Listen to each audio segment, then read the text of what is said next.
Welcome, everyone. Hello. Yeah, killer intro. Episode 3, man. I am so excited for Let's go. Yeah. spectacular episode. This one is all themed off of television. Yes, very excited. Yeah, look, we love TV around here. It's not all about movies all the time. You know, gotta show some TV love. We're ready to go. Absolutely. So, what have you guys been watching anyway? Anything good? Mike, what you got? What's on your TV list? Oh, yeah, for sure. So I've been watching a few shows. I'm always keeping up with my reality competition shows like Survivor. That's a weekly watch for me. Oh, yeah? And then, of course, I did finish Ash vs. Evil Dead. Tim, you'll be proud of me. Yay. Yes.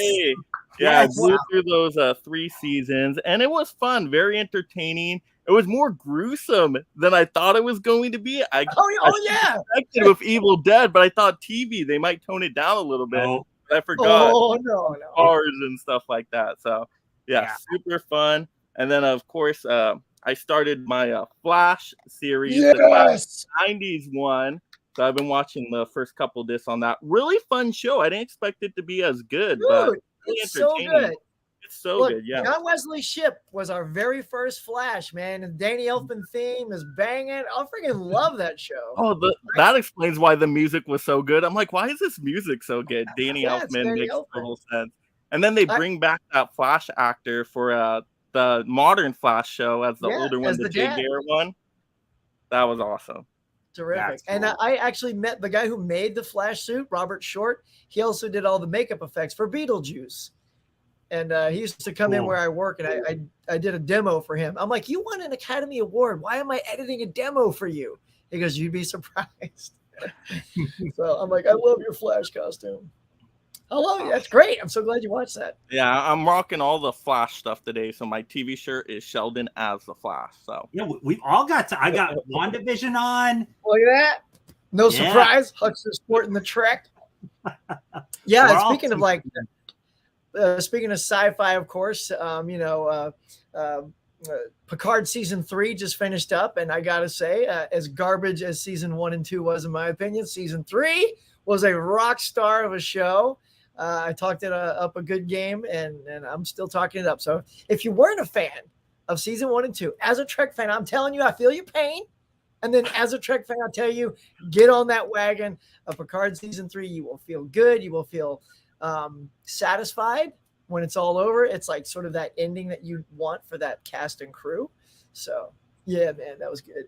What else? Ted Lasso, Severance, 2 other shows we've been watching. I'm a little late to the Nice. game on Severance. Have you guys seen that? Severance?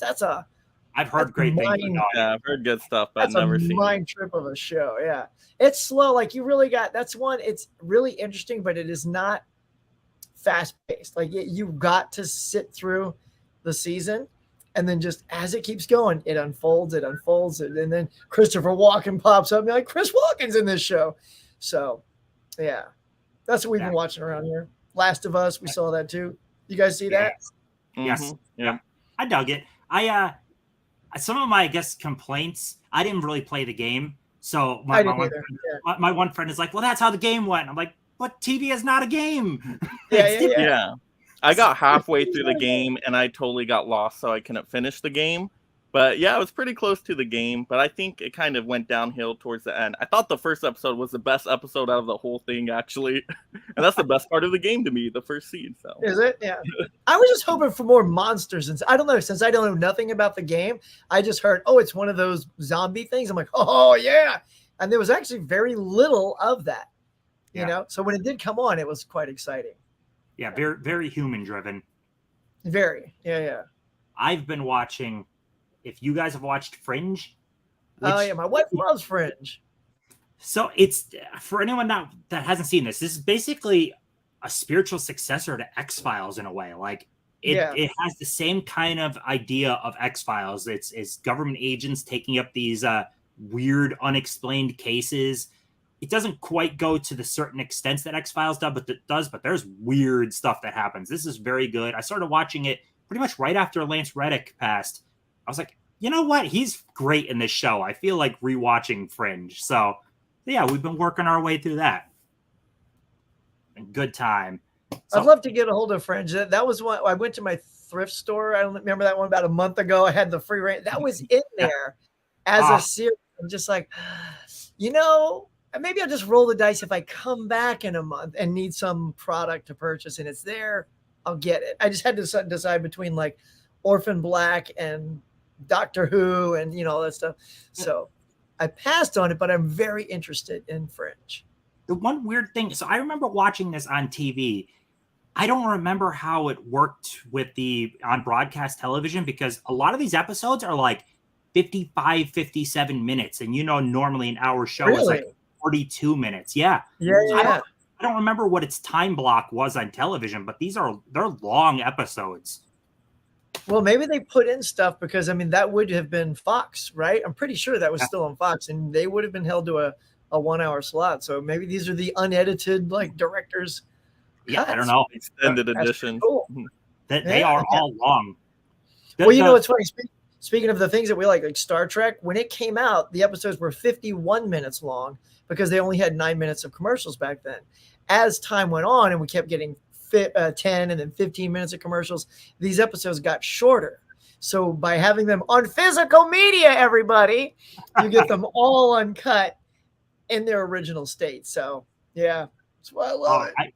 I definitely have something to talk about with that. But before we do, so there's been a lot of great people supporting us with all this. And I have a cool little video I'd like to show for some of the people that have joined the Collectors Club, either with super chats or with just sending us videos, which we are so thankful for everyone that sent us videos. So let's roll a little clip as a thank you for the people that have joined.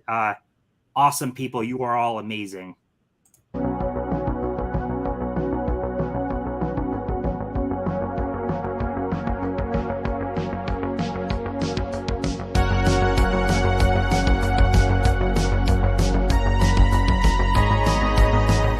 All right, boys. Ooh. Is he up there? There we go. Hi. It's me, Derek, the Convicted Cinephile. I don't mean to interrupt everything. Well, I do, because that's why I'm here. But it was, it's a good idea. I like collecting. It's fun stuff. I appreciate the invitation to make, the original video and get my club card. But a lot of drama went on behind the scenes of the Collectors Club. I was originally going to be part of it, but my people had trouble talking to their people, contract negotiations, things of that sort. Luckily, we got that all figured out. So now I can officially, no strings attached, don't have to worry about any unwanted court cases, can officially join the Collectors Club. So I just want to say thank you to Huck, Tim, and Mike for letting me be a part of it. So here we go. Yes. Here I am. What? That's like movie magic. How did that happen? Out of the TV. What? And I changed my shirt too. Our people had problems talking to your people. What the hell, our people? I'll have a talk with our people. That's not going to happen again. You guys got some mean big city lawyers on your end of the country over there. I got these cheap Minnesota lawyers. I can afford you California lawyers down there. So, welcome, Derek. Welcome. Let's give him a nice round of applause. Yes, welcome. Yes, that's right. Collectors Club is now 4 members. It's a nice 4 that takes up the screen perfectly. We needed it, Derek. It's a fantastic 4, if you ask me.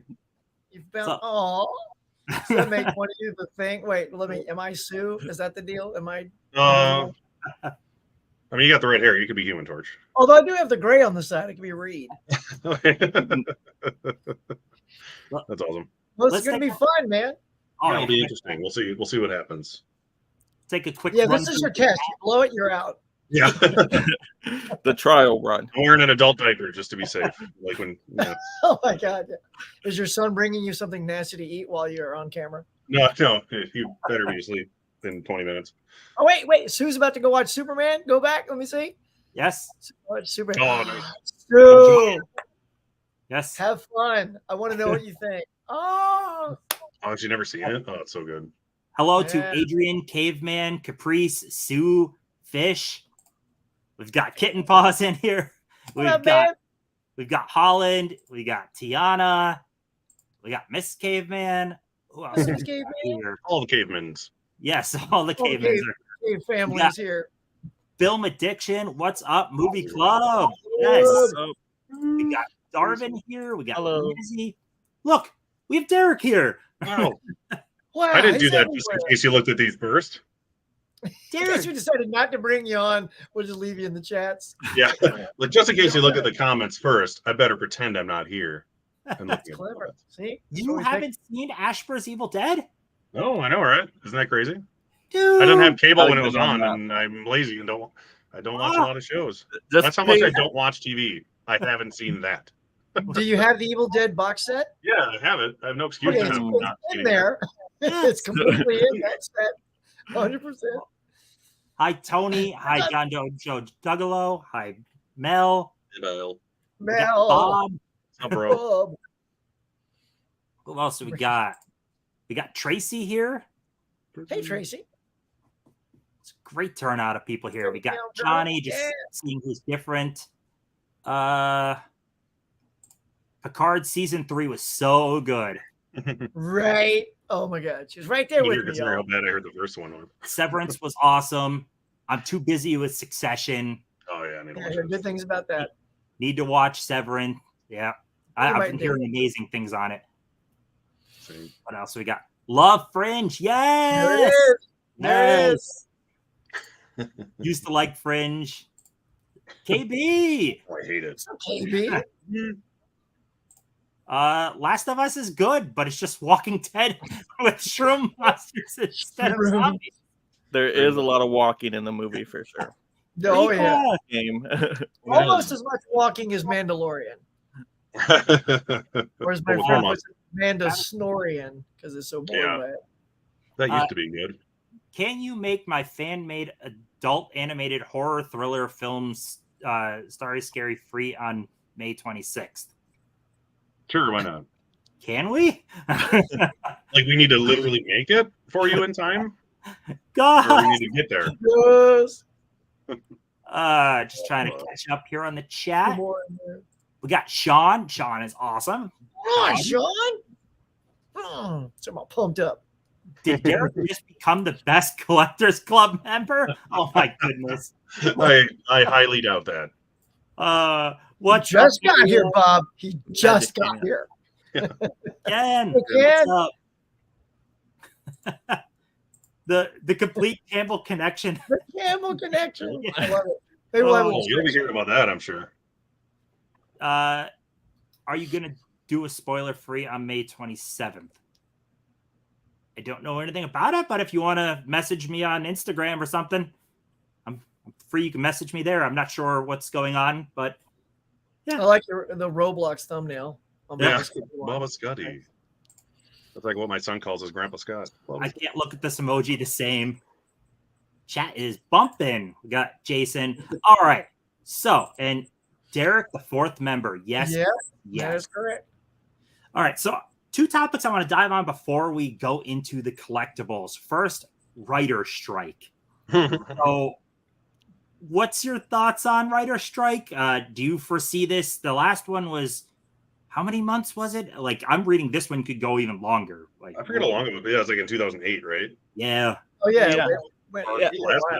Good chunk. And from what I understand, correct me if I'm wrong, aren't the actors supposed to vote next on if they're going on strike? Is it actors or another guild, right? Yeah, no, and I think that's the kind of push the writers went along. Huck, you probably know more about that Yeah, than me. the rumor is the actors and directors, since the writers are already on strike, and you cannot do anything without the writers. And some of these directors are also writers, like James Gunn and people like that. So they're affected because, you can't just be on the set and, I'll figure it out as a director. No, you're a writer too. So that means you can't do that. So that affects that. So it could be that everything is just going to hit and we're all going to be digging into our physical media, man, because hey, that's going to be great for all our channels, though. Physical media reborn. We're going to yeah. It's always a positive, I guess. It's so true, though, because all these fat cats are just like their wallets are getting so big, and all these people, they don't even have stuff they can retire on. They're not getting proper benefits. It's like, come on, these people write the shows. Look, the actors are great. They say the lines, and we love them for it.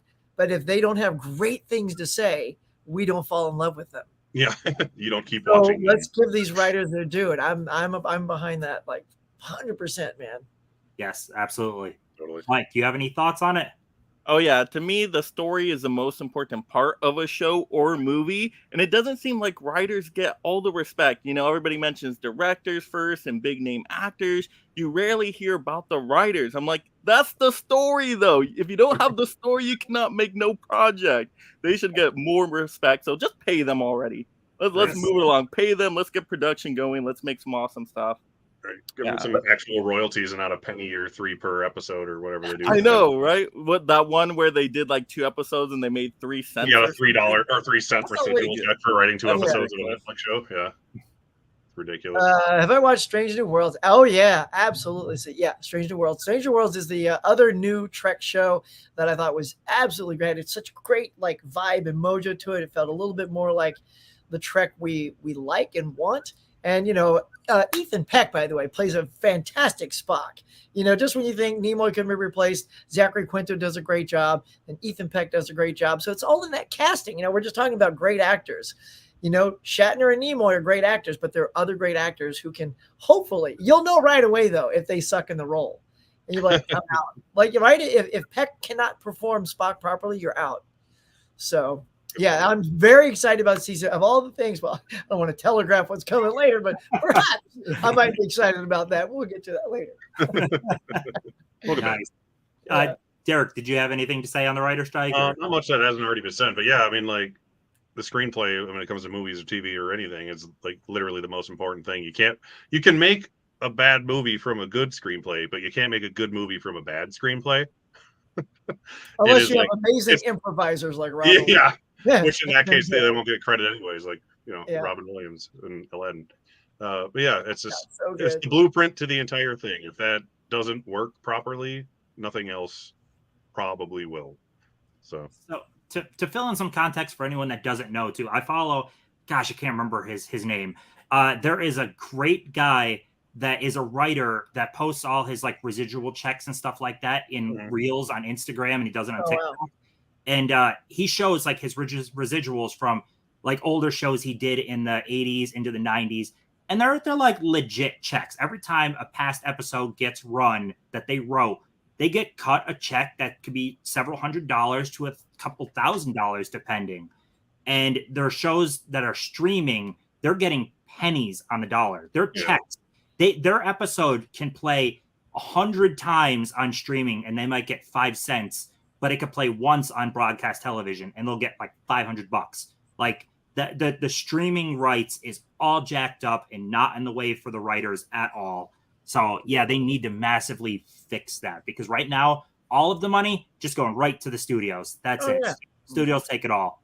Oh, they always say we never saw it coming. We never saw the internet and streaming coming. It's like, well, okay, but it's here now. And it is as legit as watching TV. So we need those contracts to reflect that. Mike, sorry, Mike. Oh, no, I was going to say, and it gets 10 times worse when you think about where most of the writers live in Hollywood, Southern California, extremely expensive. Like, how can they afford to pay rent, a mortgage? They just can't do it. It's very sad. Yep. Ridiculous. Yeah, the only other thing, I don't want to touch on it too long, but we've all seen Disney taking down shows. Oh, yeah. Warner did the same thing. Yep. That's ridiculous. I think we're all have that same exact stance, right? That is absolutely makes no sense. That's all.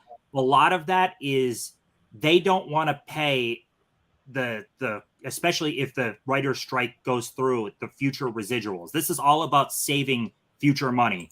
So they're taking down shows that aren't performing as well instead of letting them stay there. And that is they're basically deleting art. Like shows, movies, it's art. And they're basically just deleting it out of existence. That is absolutely insane to me.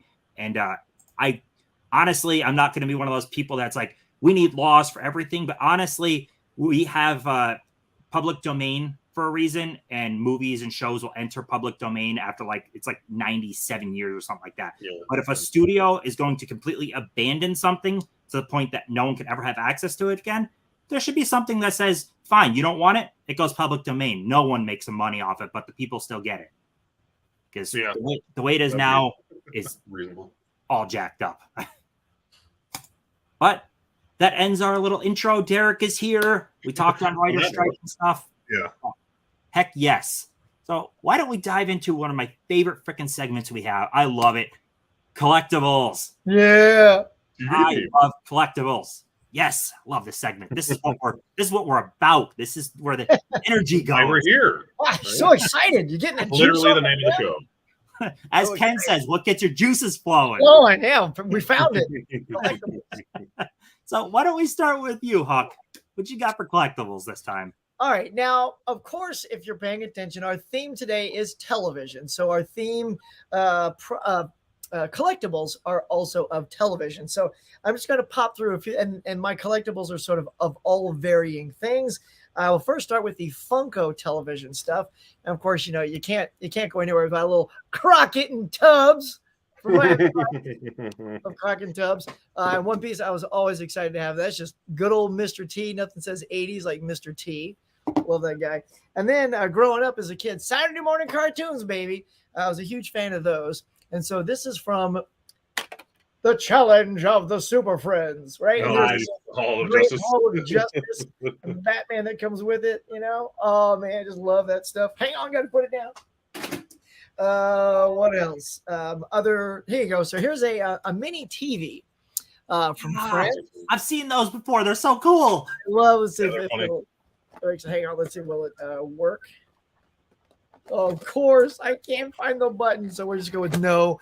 But yeah, there it is, and it plays like a little scene on the TV, and it actually has a remote control too, right there, and you can change the channel, and it'll actually play a different scene from the show. So I love those things. And Tim will appreciate this. It's a book. As a Star Trek fan and a big fan of Mark A. Altman from the 4:30 movie and the Inglorious Treksperts, I just got this in from Hamilton Book, y'all, for like $5, $5.95, and it's in absolute perfect condition. Hopefully one day get him to sign it right there. Excited for that. And as a Star Trek fan, I showed some of the original Star Trek props, and here are some props from The Next Generation. So there's the phaser thing, and then you open that up, and you got the tricorder. So yeah, so TV, man, it doesn't matter, TV or movies. I love collecting stuff. This stuff just gets me going, gets my juices flowing, y'all. So yeah. Tiana loved it. Huck, that's so cool. Plus, yay, anything Friends. Yay, Friends. Yay, fish. All right. Friends. I love Friends. It's great. Howdy, y'all. Just finished Disc 1, A Strange New World. How you doing? Welcome to the stream. And yeah, Huck loves it. So yeah, it's good stuff. All righty. Mike, what you got for time to get my juices flowing now. So me, I have a lot of Funko, so time to Funko it up with everyone. Let's go. So let's start with, we got Sophia, a Golden Girl. Oh my God. Now, I've never seen this show, so you all let me know if it's any good. Should I check it out? It's terrific. Golden Girls? Yeah. Oh, it's great. It's hilarious, yeah. I've been watching. And then for my anime people out there, we got My Hero Academia, one of my favorite characters. That's a really good show. If you like superheroes too and you're not really into anime, you'll still really like that one. All right. And then, of course, we got to go with Batman, the animated series. So we got Dr. Harleen Quinzel. Why I chose Harley Quinn, of course, if you all don't know, is that she first appeared in the animated show, and then they started including her in all the comics and movies and all that good stuff. But first appearance was in the animated show. So I had to show off some good Harley Quinn action there. And then the Batman stuff is not over, of course. We got to go a little bit more old school with the classic Adam West 60s show. So there we go. Yeah. Batman fighting Penguin. Yes, double pack. Those are great. That's a great double pack. And then I have this random thing that's not a Funko, so I don't know why it's here, but this is like 11 from Stranger Things. I don't know. I'm a collector. What do you expect? Things end up in the collection, and I'm like, how did that get there? I don't remember getting that. It in there. That's how it goes. And then, of course, this one is a little bit more valuable. The Freddy Funko as the surfing Joker from the Adam West series. So that's pretty cool. That. Oh, my God. Mm-hmm. And then, of course, more Batman animated stuff. We got Two-Face, and I just like the design of Two-Face in the animated series. I like how he's like all blue on the side. Really cool. Mike is bringing it. Oh, I brought it. I tell you, I'm gonna Funko you all up. And so we got Scooby-Doo here, box lunch. So this was really cool. And I think money actually went to charity with this purchase. So that was really nice. Yeah. And then what else do we got? We got more stuff, of course. Go a little bit modern with the Peacemaker show. Very good on HBO Max if you haven't seen it yet. You like James Gunn, you're going to love it. And then, of course, the bigger item here. Let me get this one. We got, yes, Director Coulson with Laura. There you go. Yes, Agents of S.H.I.E.L.D. Never seen this show. You all let me know if it's any good. It was fun. I liked it. Yeah. All right. Well, there we go. That's all I got. Are you all funkoed up enough? Yes, and what I took from it in the comments is you definitely, the mini TV, yeah, they are awesome, but I meant to click Golden Girls got a resounding, you better watch it, Mike. All right. It's hilarious, yeah. I like when I watched a lot of it, like right now, Betty White died. It's hilarious. Now, Mike, I got to ask, aren't you a fan of Teen Titans Go? Yeah, sure. Okay, because Cyborg is always making references to the Golden Girls. Those sassy old ladies know what they're doing. That's who he's talking about. He's talking about those Golden Girls, and it's hilarious. I love how many references a kid's cartoon makes to Golden Girls. That is only for us. Kids will not get that, but every time he does it, I'm rolling. So, but they do silly things, so kids will laugh anyways. That's how they get you, right? Yep, that's how they got me. There's about 6 or 7 people in the chat that pretty much demand you watch Golden. They're like, all right. It's fantastic. It's hilarious. It's funny. You won't think a show about a bunch of like, what are they like? Old ladies. 60s, 70s? Like they're 70s, yeah. Yeah. But it's so funny. Oh my goodness. Their personalities. Betty White. She's great. Yeah. She plays very what is it? Like adorable in the way she's so coy about everything, and she's just a big dingbat. It's my goodness. I think she was the oldest one in the show too, even older than like the old lady that you had to pop up. Yeah, Stell Getty wasn't the oldest one, but she's. I know, it's funny. Yeah, it's just, but yeah, the show's hilarious, and I was amazed how much I enjoyed it watching it. I know Fish is a fan. 30 years after it was on, I guess. Right, Fish. Amazing Anna is more of a TV person than you.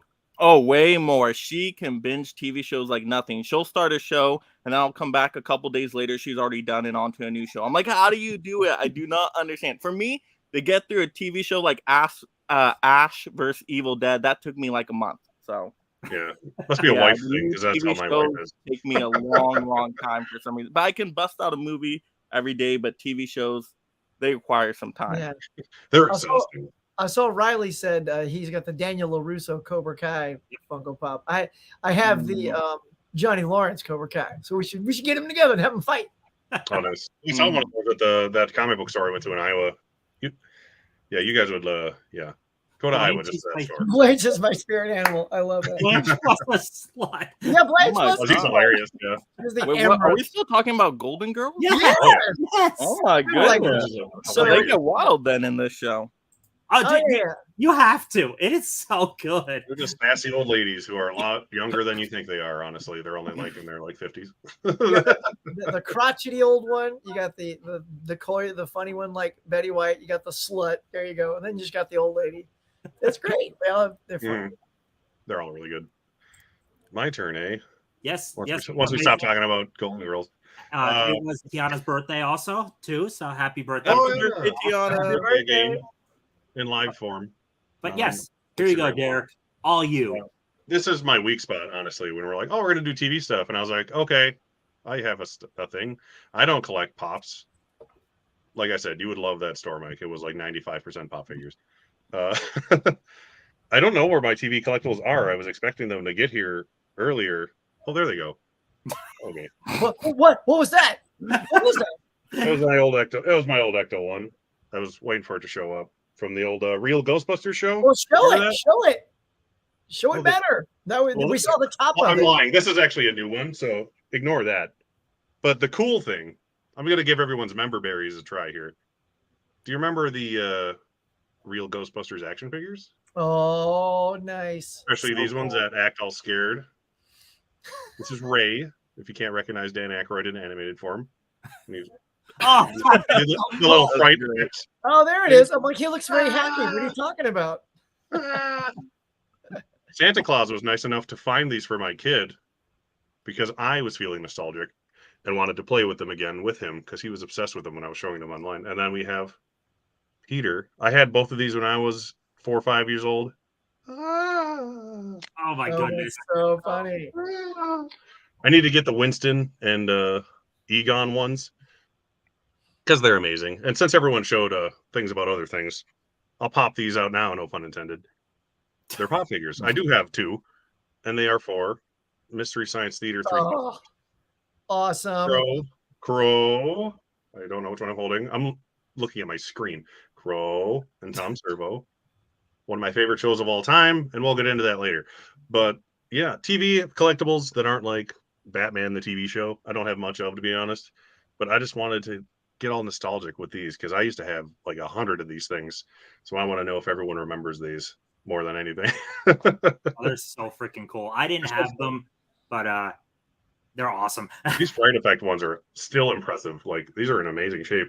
They don't make toys like they used to, man. Oh my goodness. I have the new Ghostbusters figures, and they're just garbage. That's why I had to go back and get these off Mercari. I mean, Santa Claus did. I want to put them back in their ambulance now. Those are cool, man. All right. Thanks, guys. See you later. Sound effects. Derek was starting, and then KB. Golden Girls kept going. Golden Girls. Wow. Who knew? I'm glad I grabbed that pop. Yeah, it's cool. That show's so funny. Don't have many Funko Pops. Like, no matter what we talk about all night, there'll be a Golden Girls comment after each section. Yeah. This is now a Golden Girls theme. It's what not was Blanche do? Do a Golden Girls trivia next time. Just all Golden Girls. Oh, I'm smelling a new section. Yana loves your sign back there, your Beetlejuice. Oh yeah. Huck, you got that too, right? I do, yeah. It's in the intro. I could, yeah. I was like, good thing I didn't show that off. Oh wait, I did. I chose to not use it. Mike still has Funko Pops coming into the house. Mm-hmm. Yep, every month. He subscribed to them. Are they just as like frequent as movies? Like you'll have a whole pile of movies and a whole pile of pops coming in? Not as much anymore. So it used to be way more pops than movies, but now for me it's more movies. But Amazing Anna will still sneak in some Funko Pops here and there. And then somehow they just end up on the table. So I don't know. They just appear. They just keep growing. I think they're multiplying behind me. I don't know what's going on. Yeah, you can't have 2 put together. They do that. Oh yeah. I should one of these episodes I will show Hot Toys because I have Hot Toys, but this is TV themed. Oh, I love Hot Toys. It's so good. I am gonna go with let me make myself full screen here. I'm gonna go with Lego. Yeah. We've got some cool Lego sets, and the key is going to be not to drop these. Careful. We got the Stranger Things set. Oh, that's awesome. That's great. Awesome is you could display it either way. Oh my goodness. Yeah, it's an amazing set. I love that set. Little Demogorgon's adorable. It's so freaking good. I've got a mystery machine because why wouldn't you have a mystery I got that. Love that. I have, if I can grab it. Gosh, the key is don't break it. Yeah. Oh, sweet. Yes. Wait. Show the back. Show the back of that. Yeah. Oh, that's cool. Yeah. Because I knew it did that. I wanted people to see that. That's so awesome. Should make a little stop motion episode with that thing. Ken tells me don't drop it. Believe me, I'm trying, man. I'm trying. And then last built set I'm gonna show. I have other ones too, but we've got some Sesame Street. Oh, look at that. Oh yeah. I love it. This was my old toy when I was like 3. Looking in the back. Bird Dirty. Look at that. And I have the Simpsons house, but that thing is kind of fragile. It really is. And I have other ones built, but I figured I'd show. We didn't get around to building this yet. This will be built. That's awesome. Well, the Central Park's nice. I've built that. It's even got Gunther. Oh yeah, we have a closet with like 30 unbuilt sets still, so that will be built at some point. But that Stranger Things set, though, man, it is. I love that Stranger Things set. And you'll have fun building that Friend set. I built that last year. It's so good. And like Adrian James, he said he had these Starbuck and Apollo. So awesome. Shout out there. Slaughter Cinema. I don't collect pops, but I stick mostly to NECA. I freaking love NECA. Love NECA. Their stuff is great. Yeah, I'm trying to get away from them. So I know Legos are great. Yay, Legos. Gas. Tim, do you have any, since you said you have some that are unbuilt, any big Jurassic Park ones? No, because a lot of the Jurassic Park sets aren't really that great. So what I like in Lego sets mostly is displayability. Like this has really good displayability, and a lot of the Jurassic Park sets build out to be like a play set, because I mean it's Lego. There's not a whole lot of Jurassic Park Lego sets that are geared at the adult collector that displays well. The best one I have it already is the gate. You could build the entire gate. That would look good.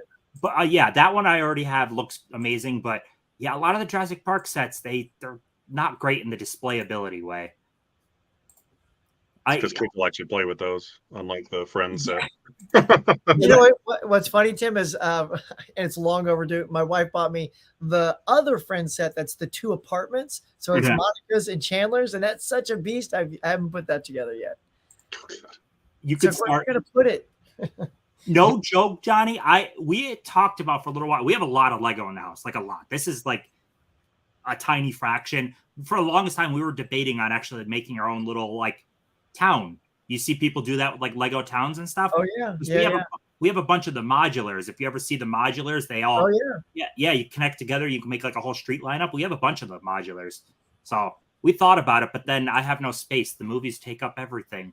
So I have no space really. Sell all your movies just to put up your Legos. I need that Stranger Things set. Mike, get your wallet ready. I already knew when you said Legos. I'm like, no more money's left. Here we go. Yeah. Summer's coming. Plenty of time to put it together. I do have the Disney Castle. I have the Disney Castle, and I have the Hogwarts Castle. They're sitting in the living room right over there. Yeah, nice. Cool looking those out. Hey, Cody. What's up, Cody? The sets like that, they're definitely Lego is for kids, but also like those sets are aimed at adults. Like the castle was like $250 or $300, and the Hogwarts was like $400 or $450. It's crazy. Yeah, well, they even have like adult ones like that to say like 18 and up on the box and stuff, just because they're so ridiculously complicated. Yeah, like those ones that are like scale size head models of like characters and stuff. And Tim, I'll ask you if you have this, since we're all movie fans. It's one I wish I would have, like, I got into Lego a little later because I got into it because of my daughter, right? And there was one that's a movie theater. It looks like the Chinese, like the X. Oh my God, that is so nice. It's out of print, to use a movie term, and it's super expensive. So there's no way I'm going to buy that. But if I'd known back then, I'd have bought that. It's beautiful. If you ever saw, I mean, maybe I haven't old pictures, but it used to be in the movie room. But I can't get it in here anymore. But yeah, it's an amazing set. It's part of those modular lines. We have a bunch of them. So good. Oh my goodness. I have a freaking Ferris wheel. We have a whole bunch of crazy sets, huge sets. How you doing, James? No more money but the smile. This is what poor looks like. Yeah, pretty much. Till it sets in. Yeah. Do you have a Lego store near you, Tim? Near me? No, we have to drive for it. It's nearest one would be hour and a half. Oh, I mean, that's still realistic. Yeah, I'm like half an hour from one. So, but I don't buy stuff for myself. It's always for my kid, and then I end up building it all. So that was fun for me. So why don't, before we go into the next segment, since we all showed killer collectibles, my goodness, the collectibles we all showed. And now I made Mike more broke. Yep, you did. Yeah, look at him. He's all happy, but not. He's buying stuff on his phone under the table. Come on, Mike. Unpurse your lips. It's okay. Relax. Making him furious because of the amount of money he's spending right now. His wallet's just floating up. Why don't we, since I saw James pop into the chat, why don't we go with our first video, our first user-submitted video for tonight? We've got 3 of them. And we're going to bring up the first one right now. I'm going to put links to all of them after the show, but I wanted it to be a surprise, so the links weren't there. In fact, I didn't even get links of everyone on this. I'm going to do that afterward. I'm really bad at this, but let's bring up our first user submitted video. Can't find it. It doesn't seem to be on any of these stations. Keep looking. Oh, you're going too slow. Let me take the wheel. I want to be creative. How could you even tell It's what's awesome. on? I can tell. Yeah. Too late. I'm in the 40s. Gotta go around the horn. It's faster. Wait, stop. I look for the giant chicken. Now, Edge. Nice. What is up, all you collectors? My name is James. I'm movies_with_James. Tim reached out and asked if I could make a quick video about my collecting, and of course had to make a video for Tim. So as you can see behind me, I'm all about movies. So I got some cool editions. I'm gonna show off just a couple quick editions for you guys, but I'm all about premium steelbooks, 4Ks, Blu-rays, Criterions. You can kind of see right behind me. Oh, by the way, right there, yep, some Criterion. Messing this up, but yeah, let's just jump right into it. So for steelbooks, one of my favorites, Terminator. Yes. Yeah. That one's gorgeous. That is why I got into collecting steelbooks, and still collect steelbooks. Is amazing artwork just like this. So this is the reason why right there. But premium steelbooks, like those things on the top shelf, we got something right here I want to show off quick. Spider-Man, the original Spider-Man, the best Spider-Man. Come on, let's be honest. Look at that. I love Yeah, that. sweet. Oh, cool. There you go. There's a steelbook in there too. I'll show that off real quick. Yeah, but if you guys are not subscribed to my channel, make sure you check me out on YouTube. I talk about steelbooks, movies, all of that all the time. Tim, thank you so much for being an amazing friend on here, inviting me to make this video. It's awesome. But let's see that steelbook for Spider-Man, and that is this right here. So that is absolutely just gorgeous. Gorgeous. So I also collect Hot Toys, action figures, some other things. My wife collects a bunch of shark teeth, Megalodon shark teeth. So That's so cool. we've got a house of collectors. Let's check out those action figures. And these are my Hot Toys action figures. But yeah, I love Star Wars, so I collect everything Star Wars. But Tim, everybody at the collectors, all you crazy collectors out there, thank you guys for watching this short video. Tim, thanks for reaching out for me to make this video. Hope you guys have a great night. Find a good movie. Enjoy your night. I thought that was great. I loved it. That was awesome. Stream is great. Thank you so much, James. I loved that. Megalodon teeth. That's an insanely awesome thing to collect. I was going to ask him if they because of that do they love shark movies, even though like the big cheesy ones, you know? I know. I'm like, the next Meg movie's coming out, so there you go. Right? Oh, Come on, just wear the I might have necklace to to see the that. movie. No, I didn't see the first one just because my kid likes sharks. We got Bearhouse here. How are you? And Hello, there Bearhouse. is the man of honor right there. Thank you again for the video so much. Your kids break it. Yeah, exactly.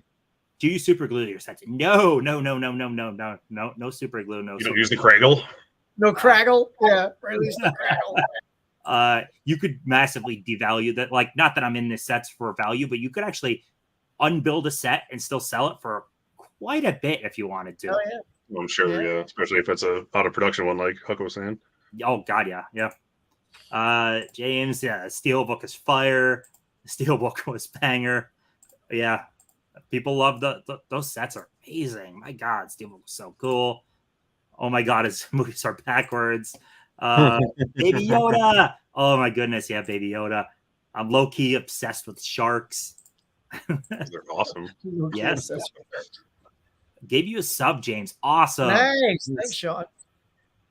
And oh yeah, shark movies are fave. Awesome. Oh, good. Thanks for telling me. Yeah, cool. All right. So let's head into our next segment. That was a banger of a segment. I saw some awesome stuff. Mike will be broke afterward. You know, stuff happened. That's what live streams are for. Buying stuff. Oh, goodness. Yeah. I see so much stuff in people's streams. But next up, we're going into the Cinematic Attic, which is another returning segment. And this one will be TV themed also. And Huck is gone. I don't know how I bumped my camera. Whoops. Oh, It's my HD camera just suddenly went offline. I was like, this is the same camera.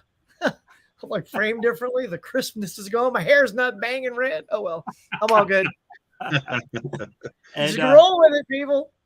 Megalodon Shark Teeth video coming soon. Hell yeah, man. Right. All right. So, Cinematic Attic. We're going to obviously start this with Huck, but we are going for these are going to be TV movies or miniseries, whatever one people want to go for here. But yes, this is stuff we are going to recommend to you all, stuff we like, still focused on TV. And we're going to start this off with Huck. All right, now it's funny because I just feel like we're free flowing here, y'all, and I'm going to kind of roll into this with a collectible. I sort of saved this just so it would set off the mini series I've chosen, and that is this good old peely faced V. Look at that dude. I mean, who does not remember this amazing mini series V? When I was growing up, man, I'm telling you, this thing was advertised big time. I mean, when you had things like Shogun, Thornbirds, all these things like that were just epic back in our day, back in some of our days. When I say our day, like 90% of you are like, not our day, Huck.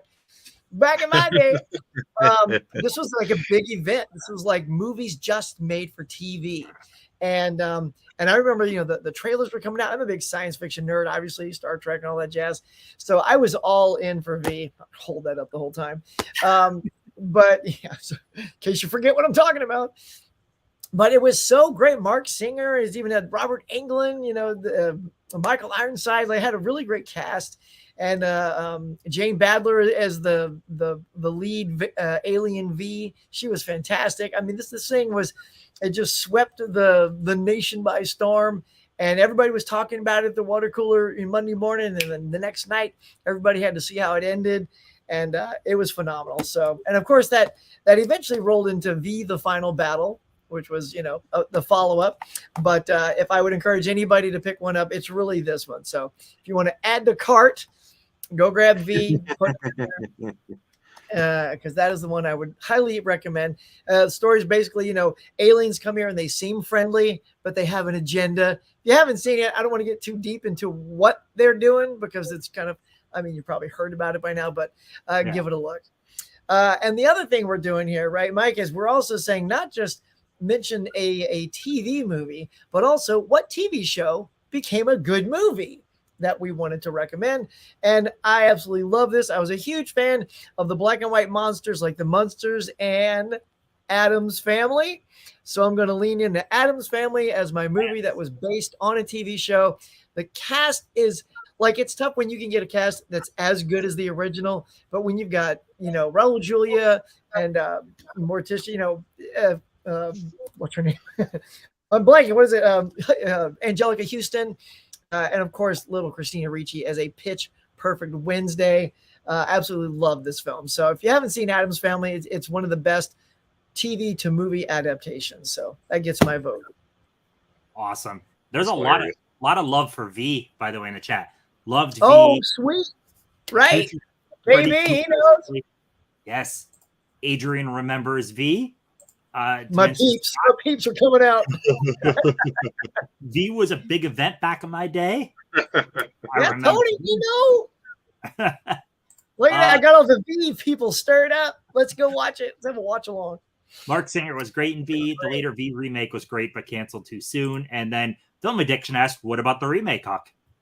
It had its moments. I love that it had was it Morena Barakin? I was going to forget how to pronounce her name as the lead. And of course the girl from Smallville, was in it. It's like, I thought it had a really great cast. Scott Wolf. I would like to have seen it catch on a little bit more. The writing wasn't stellar, but as a V fan, I was digging it, but it died out before it could finish itself. So yeah, that's the only bad part is when you do something like that and it gets canceled, then you're like, well, now I don't really want to watch it. You say, I think that's what happens to people. It's like, well, there's no resolution. Why should I watch it? So yeah, it probably needed like the right channel. You know, some channels don't give things a chance, but like Battlestar Galactica, the original, was about the same time as V, right? Maybe. I'm not sure, but yeah, maybe in that little. Yeah, but the remake Battlestar Galactica was fantastic, and it was given time to develop because the show didn't start on all cylinders. It takes time to get going. All TV shows, they take a little bit of time. There's the expectation that you have to be amazing right out the gate. It's like, let people develop a little bit. Let the story develop. Right. Especially on network TV. Yeah. Mike, what do you have? Yeah, I've never heard of V before, so thank you for the recommendation, Huck. I'm like, what are we talking about? Is this a Sesame Street letter? Is this V for Vanilla? It is. It is letter. It's V. Here? I have no idea. But For sci-fi, visitors. it's sci-fi. Okay, I get it. I need to dive more into sci-fi. Oh yeah, you'll love it. Boy. So might as well go into my mini series now to start it off. And I know most people have seen this movie, but it's a classic. So of course you got to mention Stephen King's It. I remember this as a kid walking into my brother's room and my cousin were watching this on the VHS because this did premiere as a 2-night TV miniseries special, but then everybody started renting it when it got to VHS. I walked in the room. I was terrified, super terrified of this movie. I could not finish watching with them. This Pennywise the Clown, played by Tim Curry, was absolutely great in the role. Just such a phenomenal performance. So I went back and watched this movie again. Of course, I really like it overall. Until we get to the second night episode, I guess you could say, the second half where they start shooting like rocks at a bug or something. That gets a little too out of hand for me. But overall, other than that, really fun, entertaining miniseries. And yeah, really cool. I don't know. Did you all get the chance to watch it when it premiered on TV? I don't know if I was around for that time or just saw it when it came to VHS. I would have been 3 when it I knew it. So I'll answer that. I definitely wasn't around. Yes. I rented it when I was probably like 8, so in like 1993-ish when I saw it the first time. And I watched it with my sister and my cousins. We rented it at my grandma's house because they used to let us rent everything, including like Freddy Krueger movies and stuff. It was great, and yeah, we loved it. We rented it over and over and over again every time we slept over there, and I don't watch a lot of miniseries, but it's definitely the one I've watched the most by far. Yeah, I mean, it still keeps up to today. It's really good, even though you can tell it's TV. It's a little bit lower budget. It could still totally pass as a movie, and you would never know. Yeah, I still prefer it to the new ones. That's actually a really great choice, Mike. I rewatched it for the first time in a long time, a few decades, probably last Halloween, and I was all in. It was so good. The kids were great, and again, movies like that, just like the movies out now, kids will kill a movie like that because you've got to have good kids. And when you start off with Jonathan Brandis as being one of the young kids, he was so good on screen, and all those kids were great. So yeah, good pick, man. That was a great rewatch. And Tim Curry, like Ken was saying, Tim Curry is such a great Pennywise. So good. Oh yeah, amazing. Yeah, he's still scary, even as a 37-year-old. Tim Curry's health.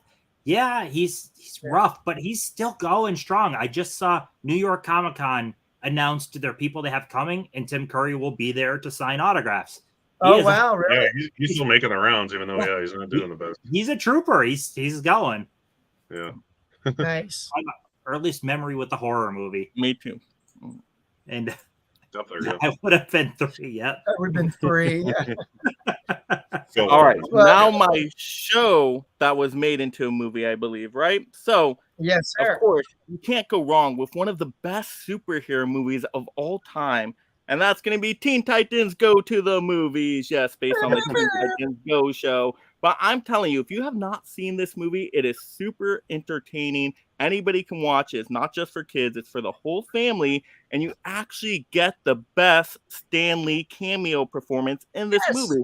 You think, wait, DC characters, how is Stan Lee in here? He shows up, and he shows up in a big way. It is entertaining. You laugh hysterically. So this movie is super funny. It's action-packed. So even if you haven't seen Teen Titans Go, you don't need to. Watch this movie.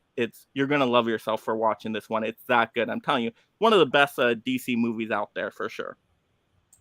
Well, that's a low bar. That's a great pick. I'm telling you, it's entertaining. It's so good. It's so good. It really is good.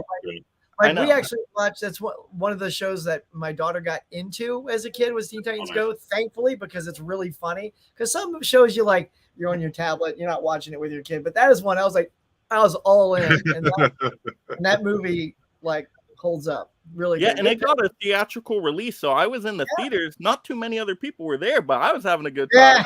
That's a problem with shows like that. That's a funny show. Yeah, I threw it on like for my kid just because I'm like, yeah, he likes superheroes and sure. And I'm like, oh, this is actually hilarious. Like I couldn't believe how good it was. It's so good. Let's see some comments. It has John Boy Walton. It does. How you doing, Adam? Was passed out after swapping. No problem. Thanks for being here. Dude, I grew up with Teen Titans. Love it, Mike. Yeah, nice. We encouraged spending. Riley ordered the V mini game. Riley. Nice. Dude, I can't tell you how many times I've been watching a stream and I ordered something during the stream because it was shown or talked about. It happened so many times. Dr. Adam, and always welcome anytime you show up, Adam the Movie Hunter. Yes, absolutely. Yep. We did a response video to my challenge, as did you, Mike, as did Sue, as did a lot of people. Film Addiction did one too. Yeah, I watched Huck today. Yes, I said you, Huck. No, you didn't. Yes, I did. No, as did you, Huck. I don't even know. What did I do? Yeah. I'm like, you have to replay it, Huck. I said you. All right, I'll go back. Go back and watch the entire stream as a replay. Yeah. So you get the views and the time. But yeah, there you go. But anyways, yeah, watch everybody's challenges on that. Everyone was awesome. I didn't expect one person to do it, and a bunch have so far, so it's awesome. Oh, you knew it was a good challenge. Come on, deep down, you knew. Yeah. It's like this is pretty good. This is pretty good. All right, Derek, your turn. All right. I'm doing a television movie, which is also a remake of a theatrical movie from the 50s, which I actually just ordered from the latest Kino Lorber sale. And that is 12 Angry Men. Yes. On the Blu-ray. This was like, what, $7.99 during the sale? I debated getting the 4K of the other one, but I already have the Criterion. I'm like, I'm just going to get this because I know I'm going to watch it for that anyways. If you like 12 Angry Men, this is really, really, really good.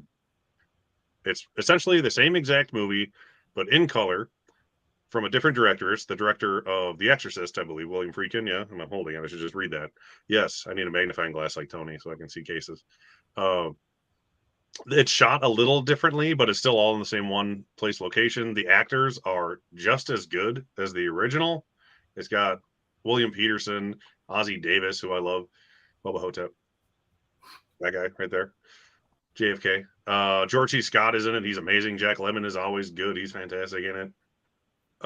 Yeah, if you haven't seen 12 Angry Men, go immediately buy it right now and watch it because it's one of the greatest movies ever made and it's one of my favorites of all time. But this one is pretty much just as good, even though it's extremely unnecessary. And my favorite thing about it is one of the few things that's different about it.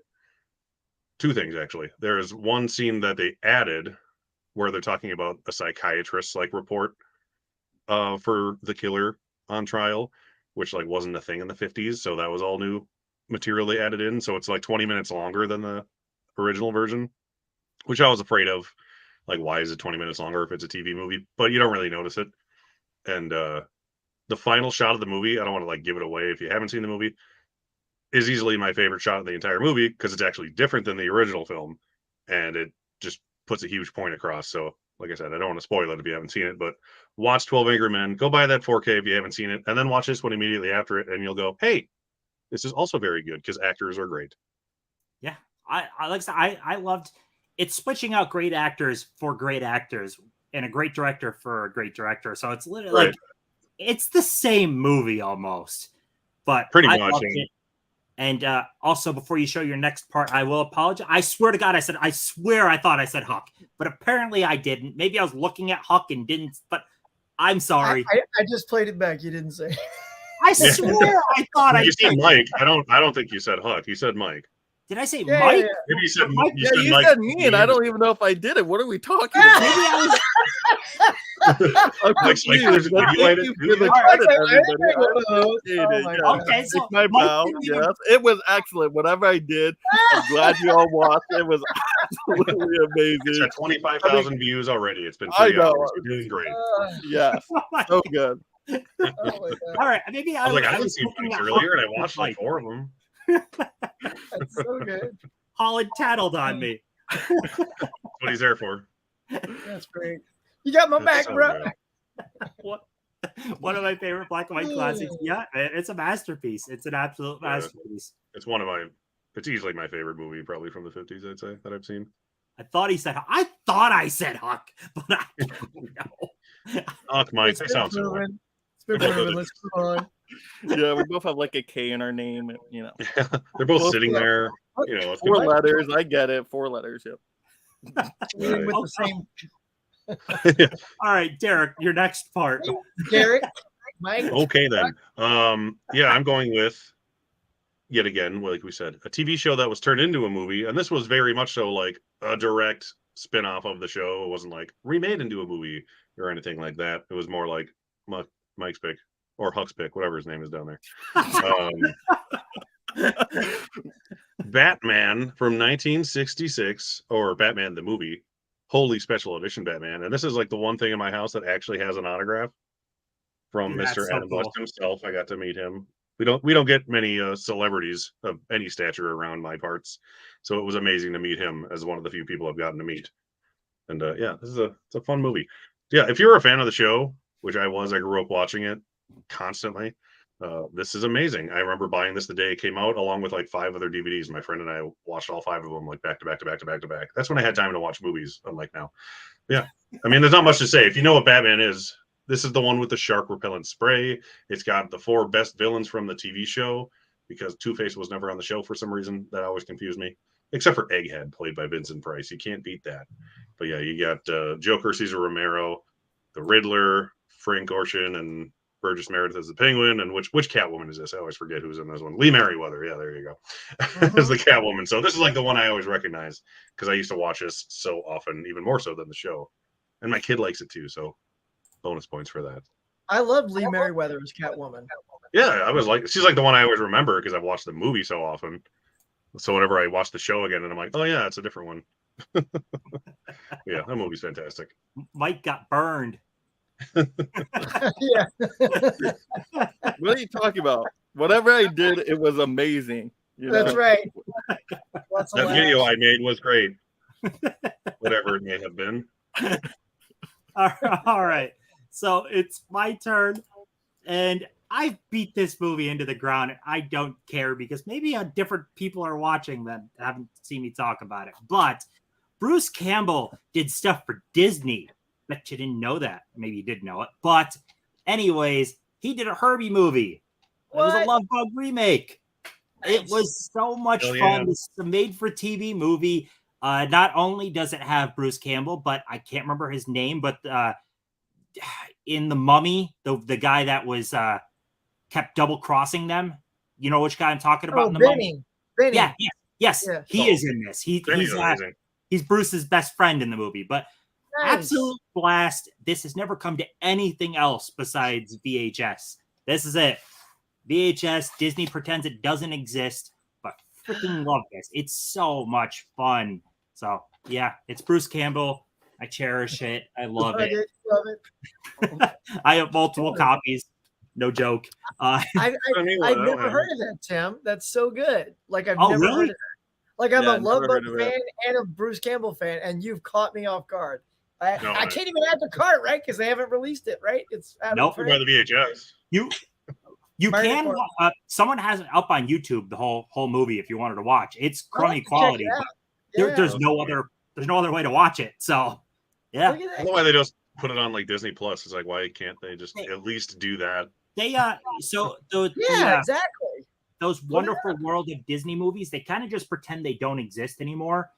There was another one. Good though. Yeah, but there was another one from my childhood called My Date with the President's Daughter that I loved that one. That had Will Friedle from Boy Meets World. Fun movie, only on VHS. It's not on streaming. It's not on DVD. It's nothing but VHS. So Disney is horrible with their stuff. They're just like, we're going to make this and then pretend it doesn't exist. Well, like they're doing now. Amazing. Yes, exactly what they're doing now. And some of those Disney Channel movies were pretty good. Like they should release a box of a handful of them, like top hits or something. Right? Or at least like a Disney Movie Club editions or something would be perfect for that. If anyone is out like movie hunting, you run across some of the early Disney Channel original movies, like Xenon, which is from late 90s. That legit that's like $100 VHS because it's on nothing else. So, even Adam hasn't run across this before. I don't think I've seen it, but I've known it existed since it came out. I can't get it anywhere. My wife sings a song from My Date with the President's Daughter way more than anyone should. My Date with the President's Daughter. I was like, what the hell are you talking about? There's a song like, wow. I'm an adult man. I don't watch that. My date with her. My date with the President's Daughter. No, look at him. You're bringing back the memories, Tim. He's shaking his hair. He's getting all oh my god, I freaking loved that movie so much. But as for my second part of this question, I don't have the movie in front of me, but Twilight Zone, the amazingness of Twilight Zone did spawn a movie, a really good movie too. But it spawned more so based off this, but we have an 80s series, which was quite good. We have a 2000s series, which only lasted one season. It's actually freaking excellent. Forrest Whitaker is the host. So good. And then we got the Jordan Peele one, which is the weakest of the four, but still some very good episodes in it. So I love Twilight Zone, and I would say the original show is a top 10 show all time for me. I freaking love the original show. And it spawned a really good movie, even though the movie has very tragic circumstances. Like horrible, like very, very tragic circumstances. For anyone that doesn't know, like mid-filming one of the segments, Vic Morrow and there was two children, right? Yeah, the boy and the girl he was saving. Yeah, they were horribly killed in a helicopter crash because there was just poor planning on everything. The helicopter like caught a wire or something and went down on them, and he tried to like cover them, and then they just crash into them and kill them. And John Landis was in court for like decades over it. Yeah. So that was very sad, and so that segment is the weakest because they just cut together what they had. They didn't really truly finish it, so it didn't finish the way it was intended. It's the weakest segment, but overall good movie. They redid Kick the Can as a fun segment. Yeah, Spielberg did that one, I think, right? Yeah, they're all really good directors too. Yeah, because Landis did the one, Spielberg did that one.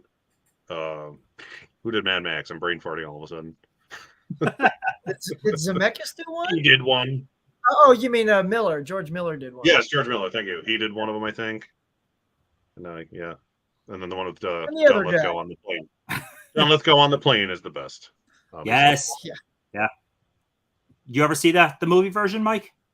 I've never seen any Twilight Zone stuff at all. But I've done the Tower of Terror ride. That's Twilight Zone, yes? Yeah, there you go. That's the only experience I've had with Twilight Zone. Literally the only experience. So, Mike, if I sent you like 10 episodes of it, because this is on streaming easy, like in very nice HD, there are some key episodes in this that, I mean, the whole show is great, but I mean, there is like pivotal episodes that have actually like inspired future movies and TV. Like this is big for sci-fi and horror. There's great stuff. Freaking an episode where a guy, his glasses get crushed when he's the last man on Earth. He loves to read. He has time to read, and he can't read anymore. Yeah, it's Burgess Meredith. It's Mick it's the Penguin from Rocky. Yeah, Penguin Mick from. There was time actually, on Hamilton Books seasons 2, 3, and 4, I think it is, are like $5.95 on Blu-ray or something like that. So oh my goodness, it's such a deal. It's such a good deal. So if you want to, I think I was binging them on like Hulu a while back or something, and they were a lot of them were on there. I can't remember the name of the episode. The one where it's something Beauty is in the name, right? Where they do the final unveiling, and you're like, I see what's going on here. Oh, that episode is so freaking good. That's a good one too. Yeah, seen that one. And what about Shatner? Of course, the William Shatner one, Terror at 40,000 feet or whatever that they did for the movie too. Yeah. Classic. Disney Plus. And remember To Serve Man? Yes. To literally serve man. I don't want to give away the last line, but oh my god, it was hilarious. Like, oh my god. I had a To Serve Man recipe book actually. I was trying not to say that. It's just recipes to serve to men. Okay. I guess Holland and Mel liked my date with the president's daughter. Hey man, rock and roll. It's the only reason to keep his hair that way. Oh man, I love that movie too. It's so good. Let's see, something I grew up on. Had to watch Disney Channel and yes, I loved Disney Channel. Oh my goodness.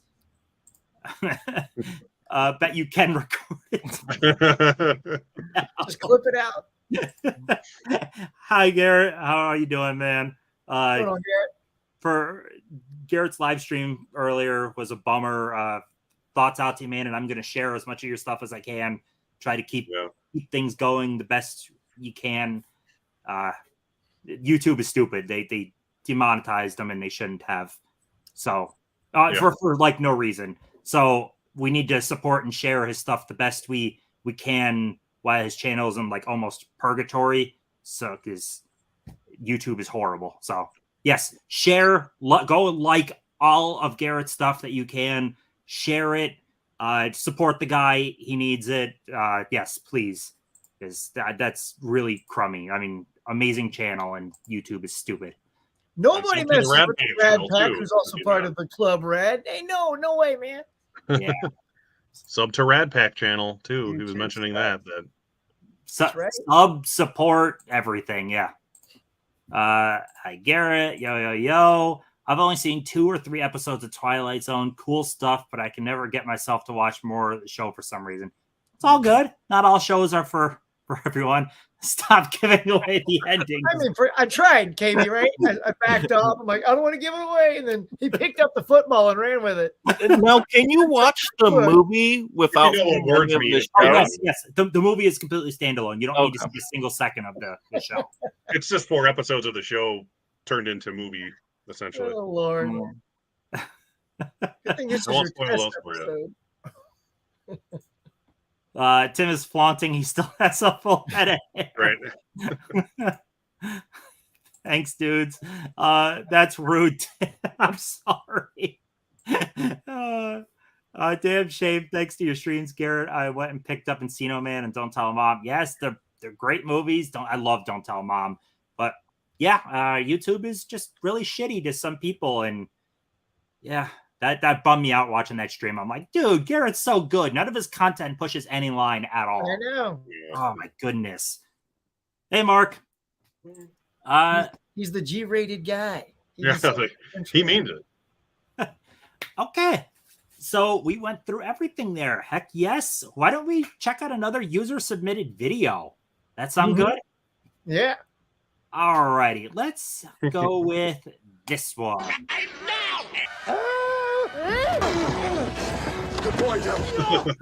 What's going on, everybody? Bearded Film Guy here, and Tim invited me to the Collectors Club to make a little video just talking about some things that I love to collect. And obviously, we have more than just movies here. Pretty much anything in the world of movies we're collecting. So a chance to show off some of my favorite things real quick.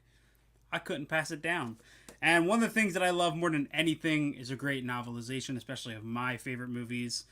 One of them being Reanimator. This is from Encyclopocalypse Pub.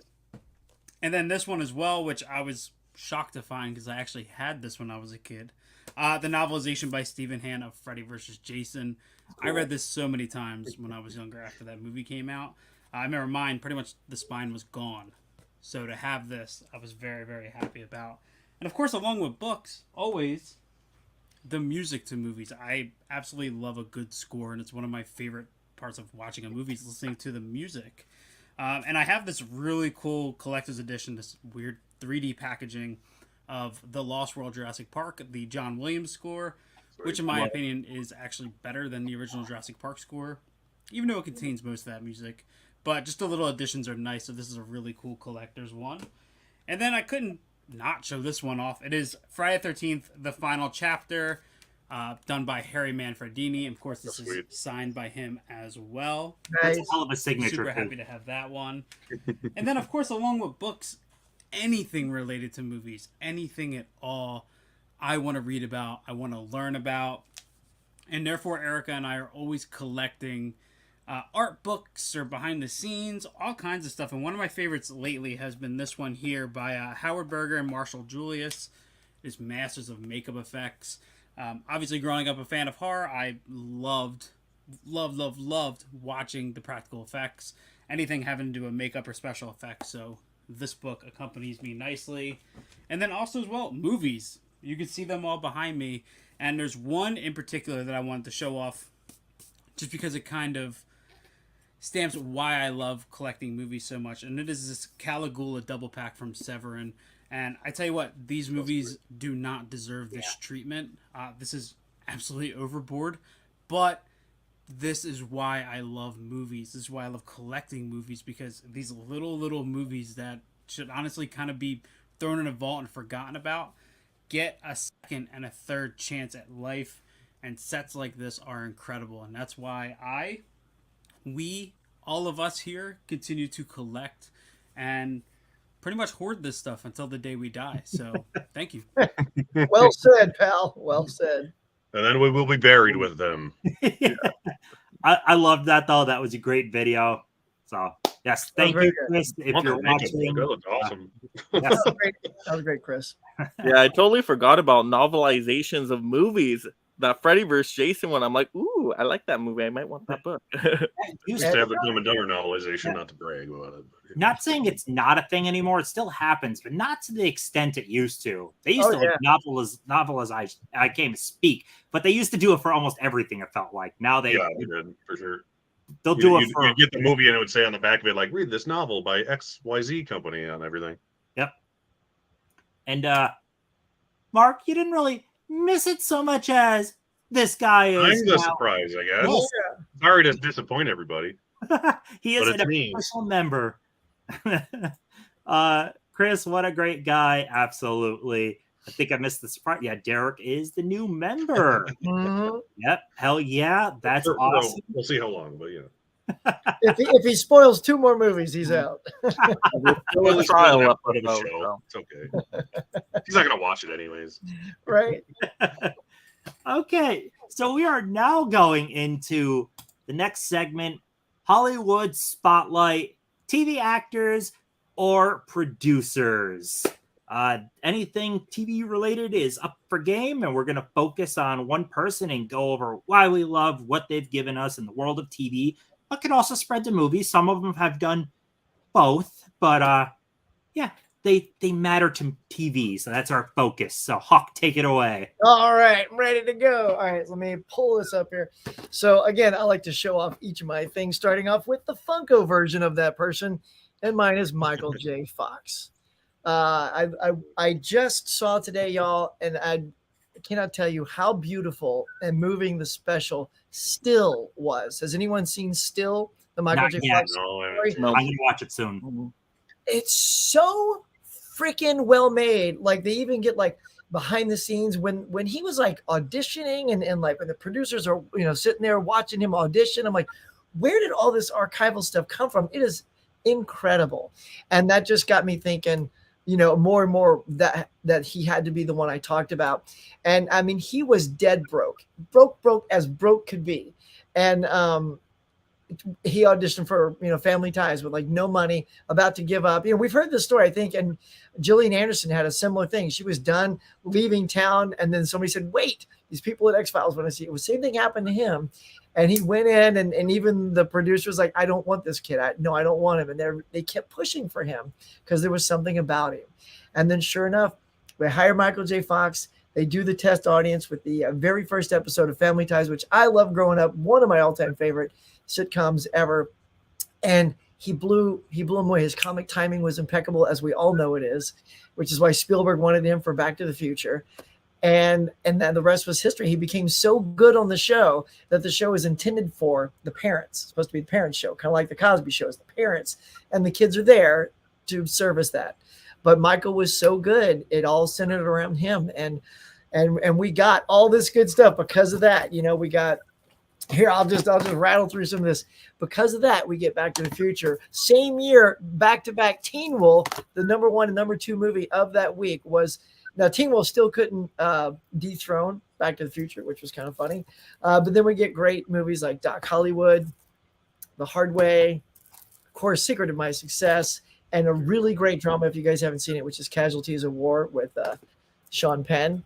I love the way he performs. I love his acting style. His charm is absolutely infectious. There's a reason why you could tell they wanted him for Back to the Future when you watch Eric Stoltz outtakes and then you watch Michael J. Fox. When he comes up, I think they said when they were on the set and then, the DeLoreans, he goes, wait, Doc, are you telling me you built a time machine out of a DeLorean? Like that delivery was so good. Like everyone turned and went, yep, like that's it. That was the one moment there, like we have our guy, and that's what I felt watching that. When I can watch that over and over, and it doesn't matter that I know what's coming. His performance electrifies the screen. He came back eventually once Parkinson's kicked in. We all know the story, and he started doing Spin City, and he was fantastic in Spin City, and that's also during that show is when he announced that he had Parkinson's. And now he's this great, fighter for the disease, and he's collected more than billions of dollars for this disease that hopefully someday there's a cure. Hopefully, I love while he's still here that happens. So yeah, just his humanitarianism, his amazing acting, and all of the stuff that he's given us. He's even said it himself. I don't know how much longer I got, and I think the same way. However much longer we got, we have all these amazing things to remember him by. And I couldn't love and push my appreciation for Michael J. Fox more than I can. He's so good. That's my pick. Absolutely. And Fish also, I was thinking I loved Spin City. Yeah, Spin City's hilarious. Yeah, I used to watch all the time. So good. He's amazing in show my wife watches all the time. No, I can't remember it. The Good Wife? Is that right? Yeah. Guest stars in that, and he's with a guy with Parkinson's too, right? Yeah, and he's so funny. Like that's my favorite thing about him. Like now is that he doesn't care he makes fun of himself all the time. Like in Curb Your Enthusiasm, he's brilliant in that season of Curb Your Enthusiasm. His sense of humor. He gives her gave it a Coke and it like sprays everywhere. He's like, "Did you shake this on purpose?" He's like, "No, it's Parkinson's." Yeah, they showed that in the documentary. I was like, "Oh my god." Yeah, none of his roles sense. He doesn't try to like hide it. Like it's just into his characters now, which is cool. Yeah, I love that. Just my fun of himself. It's amazing. He's so proud of it all.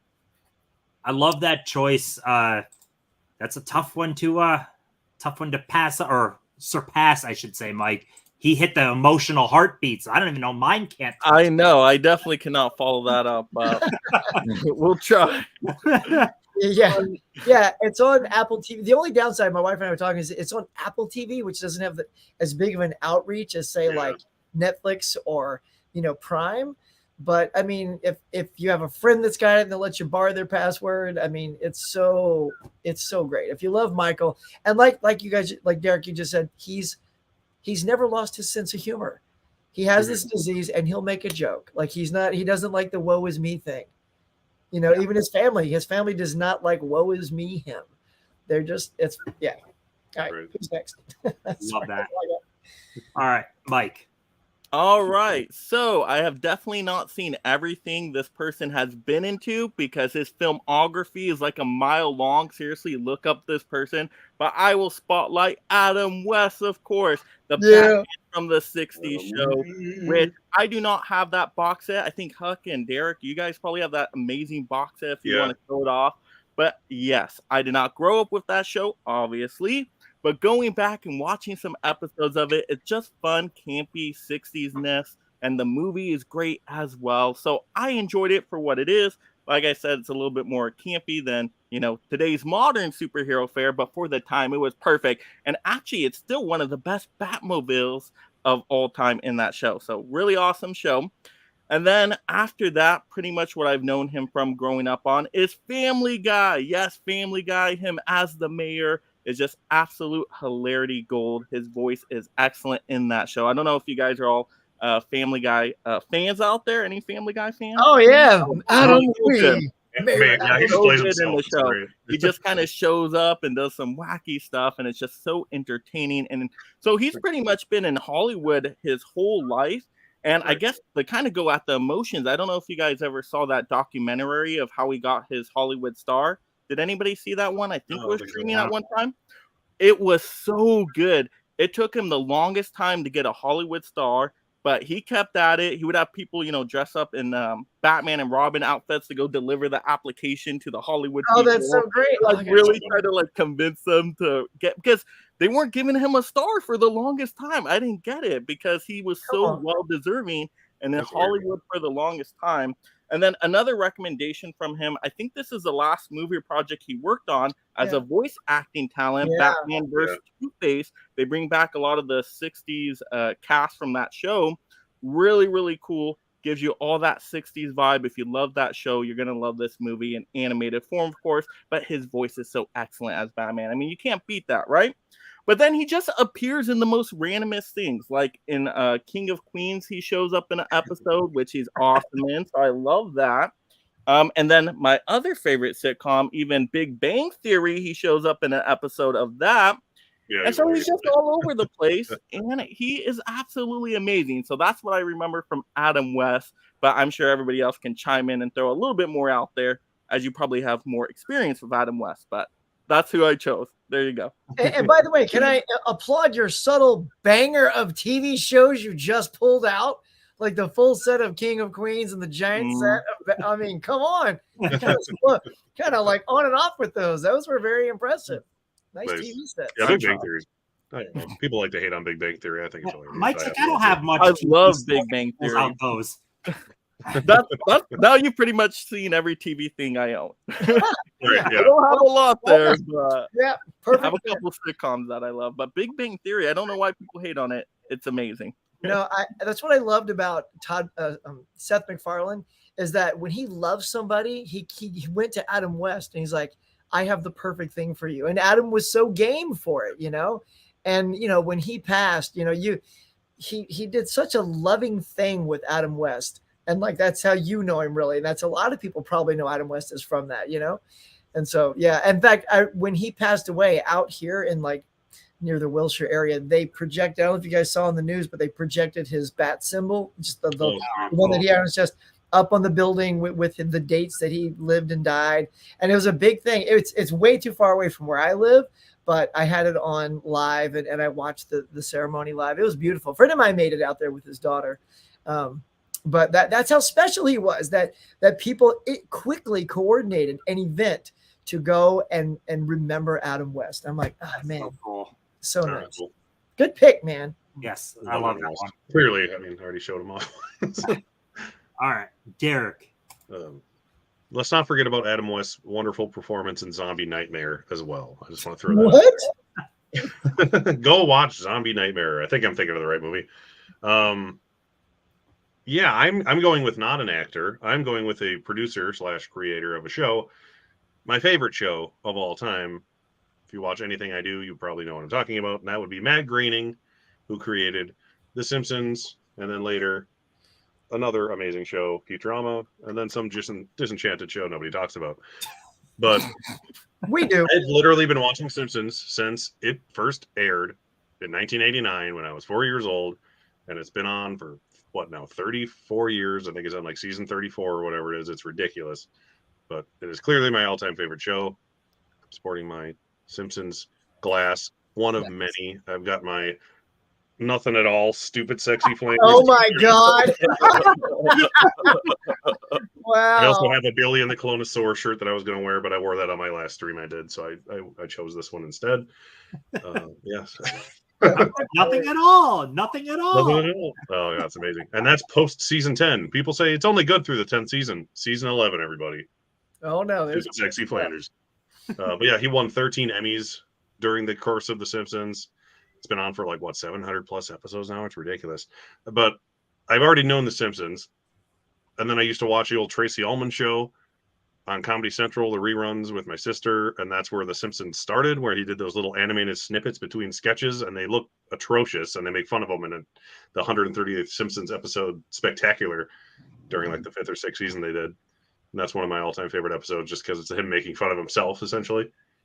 But yeah, they're crude. Look, I mean, everyone knows what The Simpsons is. I don't have to talk too much.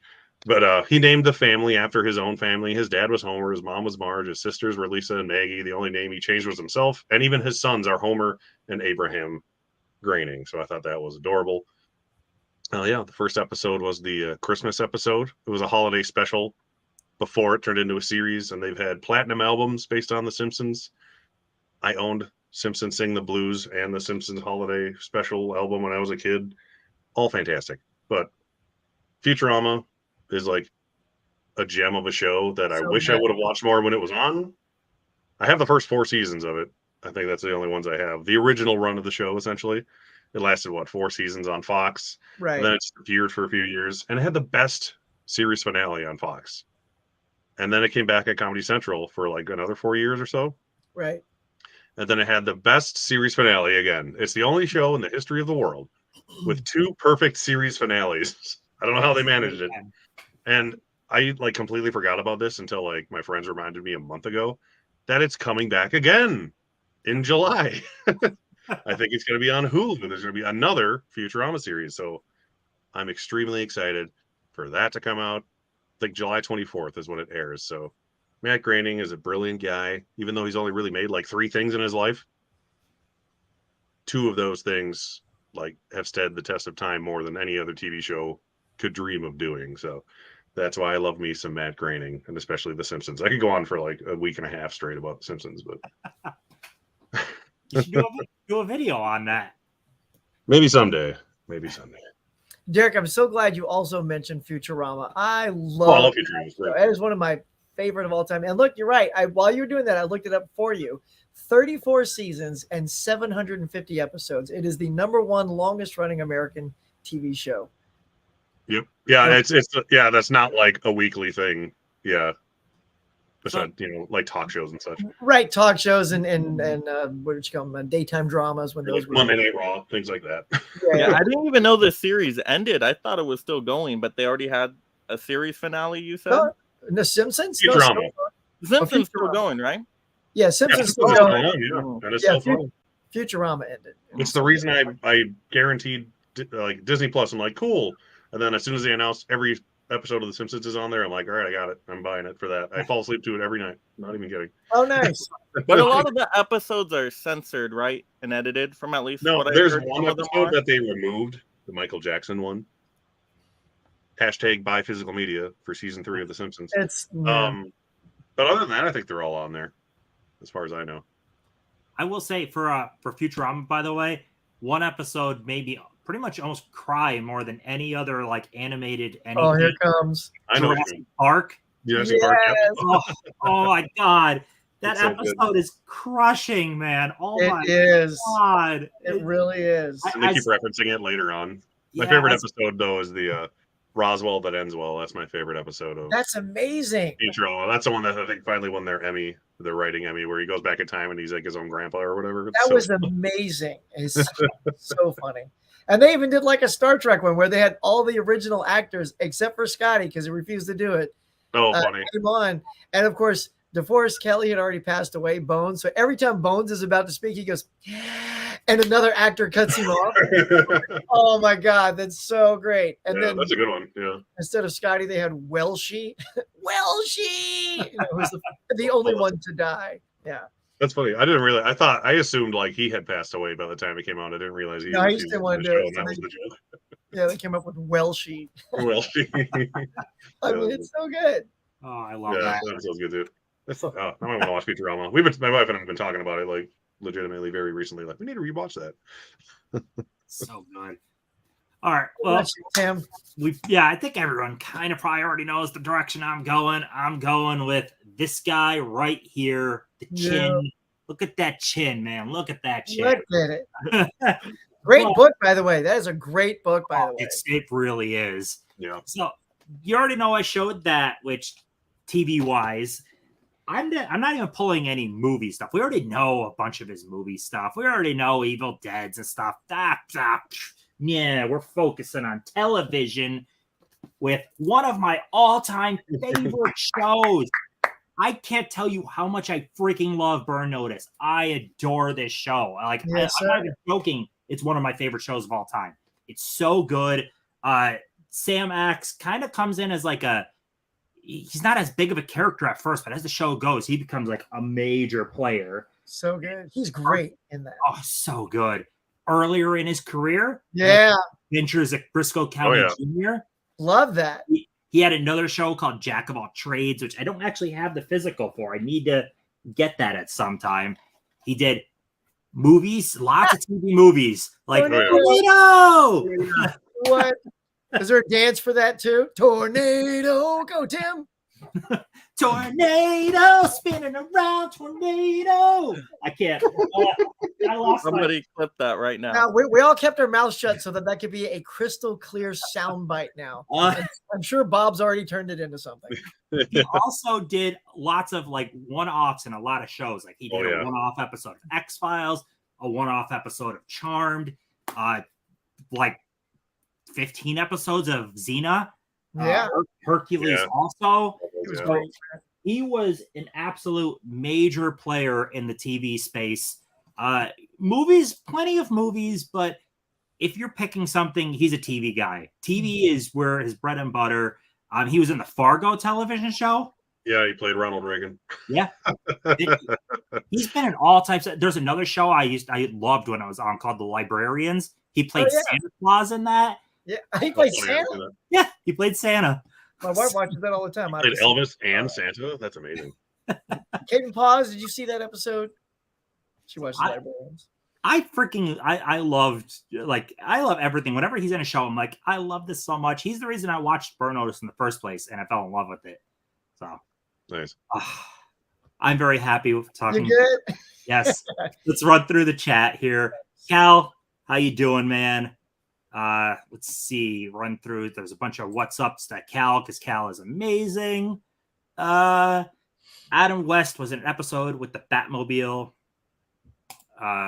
Big Bang Theory was really great for 5 seasons or so. Didn't love it after 5. Did the elevator ever get fixed? Because I stopped watching at some point, but I think in the final, didn't it in the last couple episodes it got fixed? Yeah, I don't remember watching a highlight in the last. Wasn't it? Didn't they move out? And as they moved out, the elevator got fixed. There we go. That's what it was. Like it was finally fixed. I love that. 12 that years show later. was perfect up to the final episode. All the episodes are great. Where'd you get your shirt, Derek?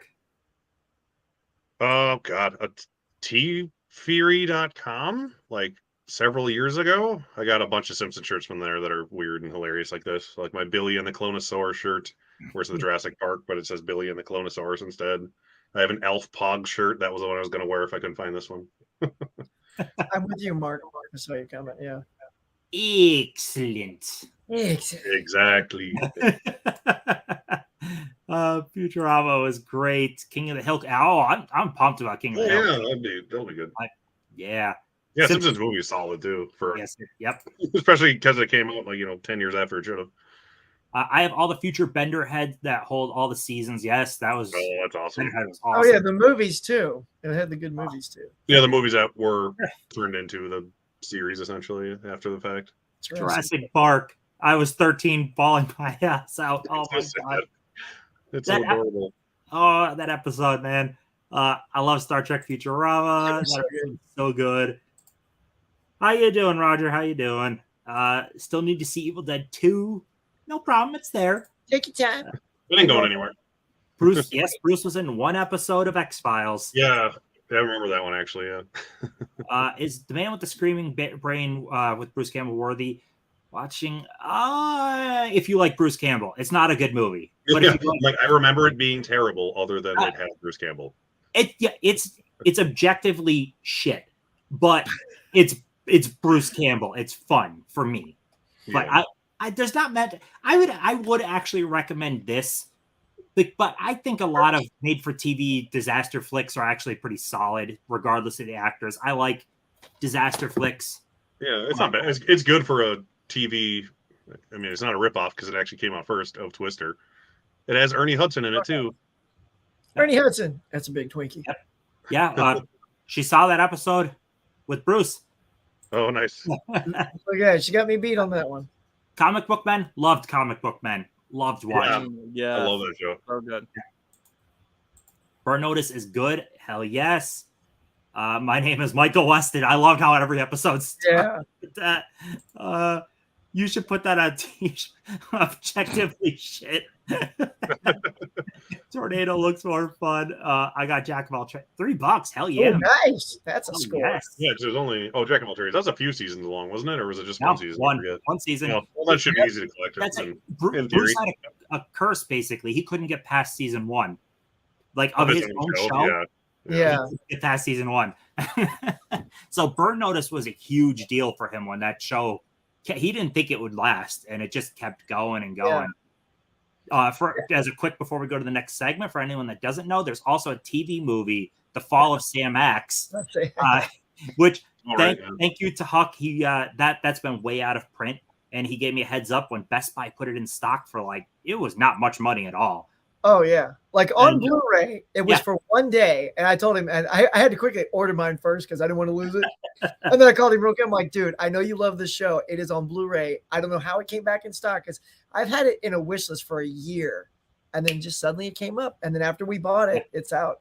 It's done. That's weird. But that cool. only existed because basically Bruce's role became so big in Burn Notice that he wanted his equal cut of money. Like he had a role just as big as Michael Weston in the show at like midpoint in the show, and they couldn't give it to him. So it was basically fine. Then to recoup some money, give me a movie. And they gave him a movie. That was his go away. We gave you what you want. So That's awesome. I actually haven't seen that. I need to watch that. And it was pretty good. We will head into the next segment, which from now on, every one of us is going to have an exclusive segment to when it's on our channel. So my channel will keep with the TV theme. I will have an exclusive TV themed segment each time. But the rest of these guys are going to have their own things, which you'll have to see when it comes to theirs. Mike is next up in hosting, so you'll see what Mike's exclusive one is. But mine, like I said, TV, and we're going to talk childhood TV shows. But how about before we dive into the childhood TV shows, do you want to do one last user-submitted video? Absolutely. Yes, I do. It sounds good. Roll that beautiful bean footage. Beautiful bean. Yeah. Oh, wow. Hey there, it's Ryan from The Disconnected. I was invited to share some of the things I collect, and it's going to seem like all of it is surrounding movies, because it kind of is. I love movies. Obviously, I collect physical media like crazy, but a lot of this other stuff is not. Some other physical media that I collect surrounding movie are these film books. I absolutely love many of these and go back to them for reference for lots of other things that I'm working on at the same time. And I cherish these greatly. Back in the movie room, I am a big fan of screen-used props or items from sets. So, for example, I've got this piece of foundation from the Sawyer house from Texas Chainsaw Massacre. This one is a brick piece from the Evil Dead fireplace. And you can see that pretty clearly there. And then my favorite one of those, actually, is a trilogy companion of Night of the Living Dead, Dawn of the Dead, and Day of the Dead. It's got a Cemetery Chapel foundation stone, JCPenney's escalator metal, and then some stone from the underground mine from Day of the Dead. Love that piece. Cool. But then it goes even deeper. Like, I'm a big fan of this setup. This is going to be kind of weird, maybe. This is a piece of the skin from an indie horror movie called Freak. And this was released a couple years ago. When it comes to stuff like that, one of my favorite films that Vinegar Syndrome released is Demon Wind. This is a lenticular cover, so there's going to be a little bit of a glare, but you might remember that cover from back in the video store days or something. They've got some interesting creature effects in this film. And I happen to have two pieces from this one. I've got a screen-used prosthetic demon skin, and it's kept in this little plastic case. But then the one that I really love is this screen-used prosthetic demon finger. And this is proudly on display in my movie room. Love this thing. It is gross, actually. It's very foamy, very interesting looking. And then one of the last pieces that people gravitate to when they're looking around, from the movie 29 Needles, I've got signed by the director, cased in resin, this wonderful finger from the film. And considering that's autographed, my last piece that I'm going to share is some autographs. I've got The Devil's Rejects, signed by Bill Moseley and Sid Haig right before he passed. Then The Hills Have Eyes, signed to me by Michael Berryman, who is on the cover there. And let's see, we've got, of course, a lot of people have met him, but Ari Lehman, the first Jason, says game over. But the fact that it's signed on the Friday the 13th NES game, I think is pretty unique for me. One of the best performances in horror history. This 8x10, I brought this out just for this, signed by Linda Blair. Big one for me is Nightmare on Elm Street. Lisa Wilcox signed the pizza box. And then the last thing that is maybe my most prized autograph, that is Matthew Lillard autographed Ghostface mask. Love this stuff. Tim, thanks for having me on. I appreciate it. Hope you enjoyed that. We'll see you next time. That was great. I'm jealous. That's really good. Oh yeah, I love props. I want fingers. The dude's got skin. That's hilarious. I've been tempted to buy Evil Dead prop pieces for like a couple years, and I really want to go and do that right now because you can buy chunks of the old like cabin and stuff.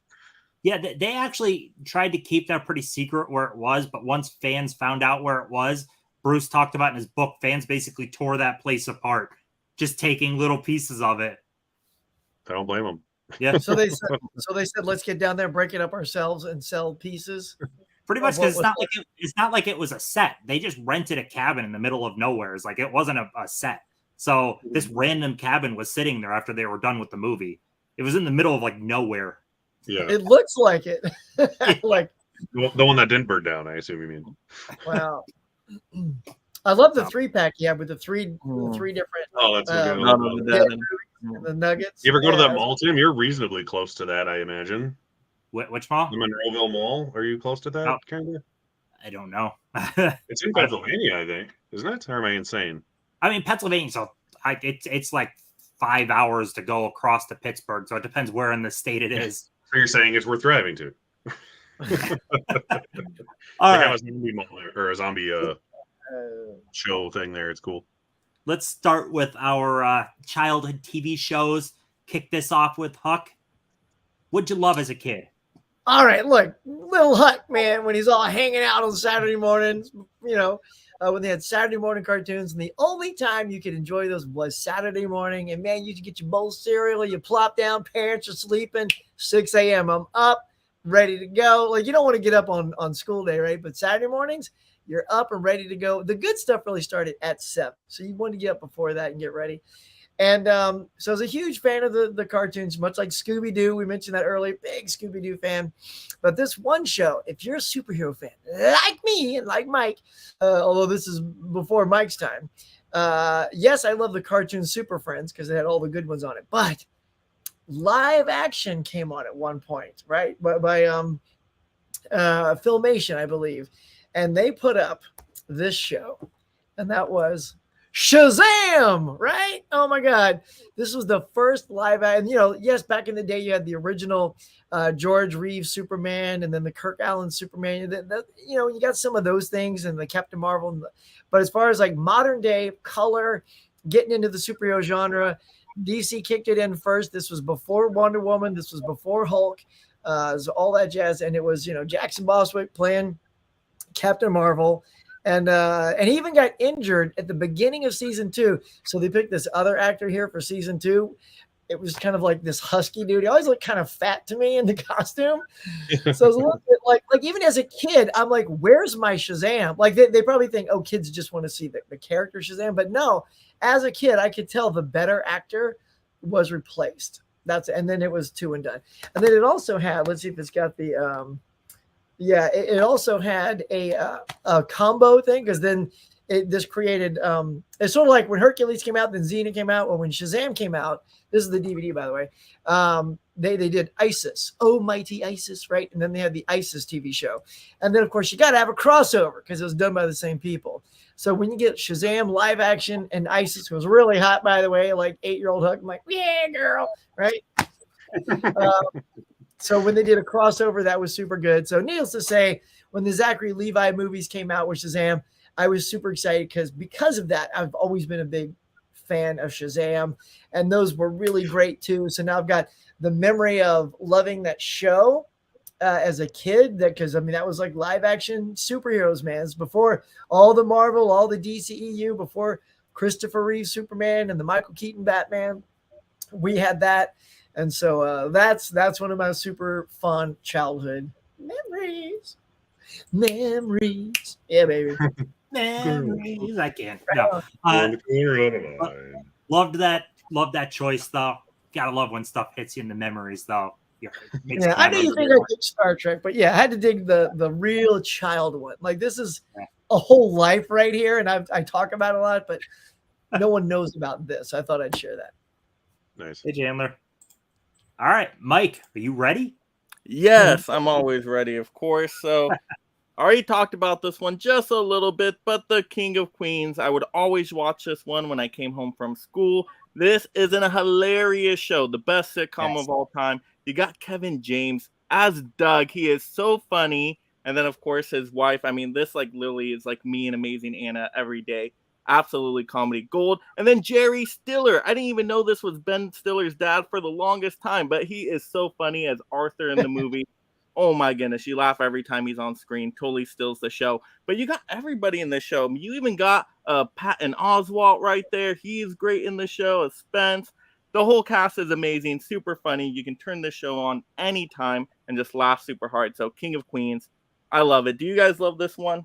Or am I the only one? I feel I'm the only one. I love it. I actually want the set that is the truck, his delivery truck. Oh yeah. That's a full set. The truck? What's funny is, so that makes me think of there was an old sitcom thing that used to happen. They don't do it as much anymore, but where they would write out characters with zero explanation.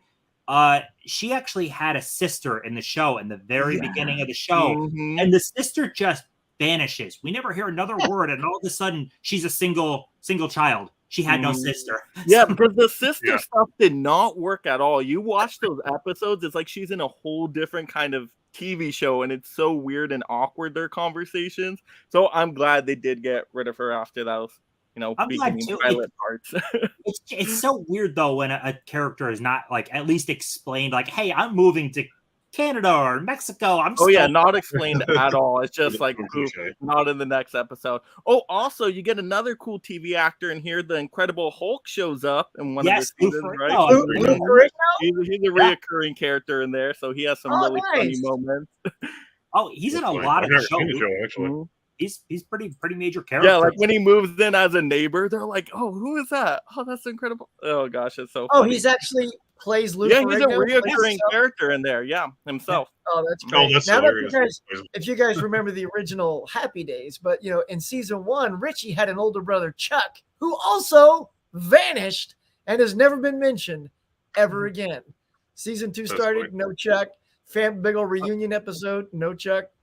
Didn't Family Matters have a sister that they walked up the steps and never came back down?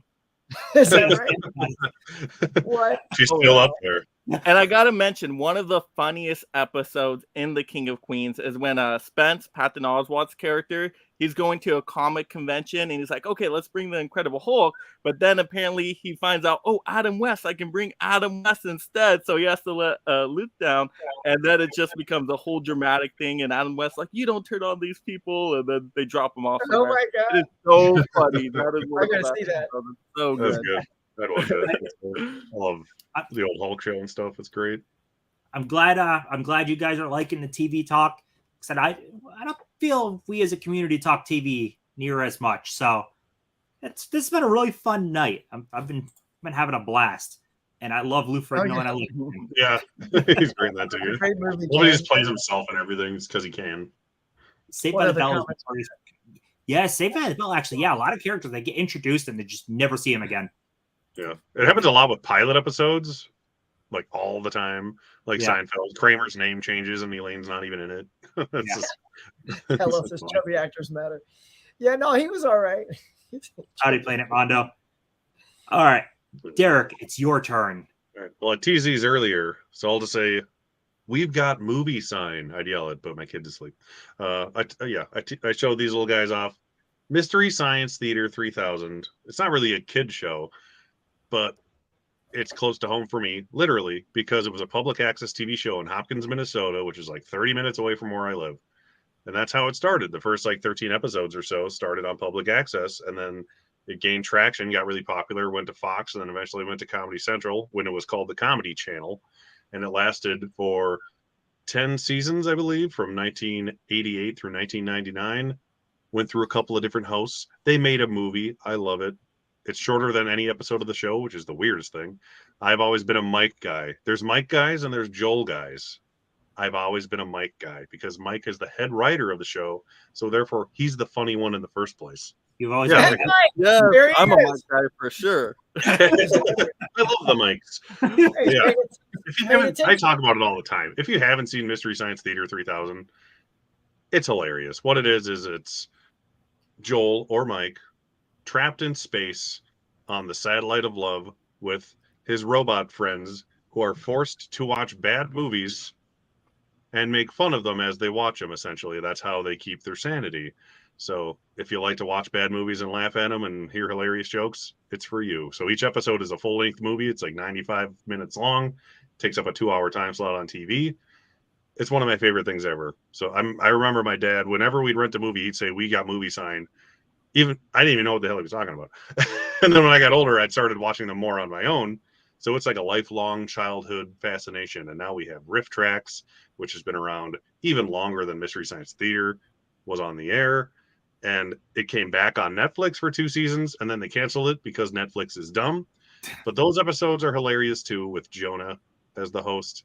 And now they have their own streaming service called the Gizmoplex, and they have a new season on. I don't know if it's done yet, but they had a new season last year. So if you like bad movies or making fun of bad movies, it's the show for you. And it's just holds a special place in my heart because I've literally been watching it since I was like 3 years old. Awesome. Good pick. That was fun. I've never seen a single episode. Oh, it's so good. Go on Tubi. They got like 50 of them. and there's like they did one for the return, the Revenge of the Creature, the sequel for the Creature from Black Lagoon. One hands down, I mean, one of the funniest things I've ever seen. I was bawling, laughing so hard at that episode, and I saw it over and over again. Try to find Revenge of the Creature. It's fantastic. Oh, nice. I don't know if I've probably seen it, but I've seen so many of them. They all blend together. But Laser Blast is one of my favorites. And Space Mutiny. If you haven't seen any of them, start with Space Mutiny, and that should get you hooked. All right. I guess I have to watch some Mystery Science Theater. Me too, Tim. We'll do a watch along together. I'll join you. We'll comment on them commenting on that movie. Yeah, exactly. Get the Shout Factory Blu-ray for the movie. All right. For me, I got 3 quick ones I'm going to run through. I loved Beast Wars. If anything, this was my Transformers more than anything. Loved it. That's why I'm kind of excited for the new movie because I was like, oh my God, Beast Wars. Oh my God. So yes, loved this one so freaking much. So pumped to see that get some representation. I also, this right here, Terry McGinnis is my Batman. I prefer Batman Beyond significantly more than any other Batman. I freaking love Batman Beyond. I really wish Batman Beyond got more love in general. Like, his comics get canceled often. He doesn't get love in live action. I don't know. I loved it, though, as a kid. This was my jam. And then this one brings back childhood memories because back when I was at Universal Studios as a kid, my first time ever there, back when they used it more for actual like filming. They don't really film in Universal Studios Orlando anymore, but they used to do actual movie and TV related stuff. And they pulled my family off to the side to go like to this trailer area to watch the pilot episode of Becker before it was ever on TV so that we could comment on what do we like about the episode? Do we like it? Stuff like that. I thought that was cool. And then later that, new season, Becker was on TV. And as a young kid, I'm like, I saw that before that was on. That was so cool. So yeah, that was one of my few like, oh wow, I saw something early. Ted Danson in that one, right? So yeah. Ted Danson. This is I haven't watched it in a long time. I bought this for some because I was like, oh my god, Becker. I think there's a complete series for it now too. Is there? Yeah. So Beast Wars is the shit. Exactly, man. Exactly. The kid's excited for that movie, that's for sure. So I guess I'm going to see that. Elvira used to host movies. Mm-hmm. All right. So final segment. We're running a tick long, but we're going to run through it. We've got, what are we looking forward to next month? This one, we're going to cover TV a little bit, but we're in the writer's strike and it's summertime. So there's not as much TV, but we're going to dabble looking at the movies also. So movie-wise, first, we'll just run through the movies real quick. This week, I imagine we're all kind of looking forward to that one, right? Yeah, I got my IMAX tickets already. Oh, nice. Yeah. I haven't gotten there yet, but I'm absolutely going to be seeing that Thursday or whatever it is. Yeah, with Regal Unlimited, they gave away like free IMAX upgrades. So I'm like, yep, let me go on the app and do that. I'm hyped as heck for that one. Definitely, I'm ready.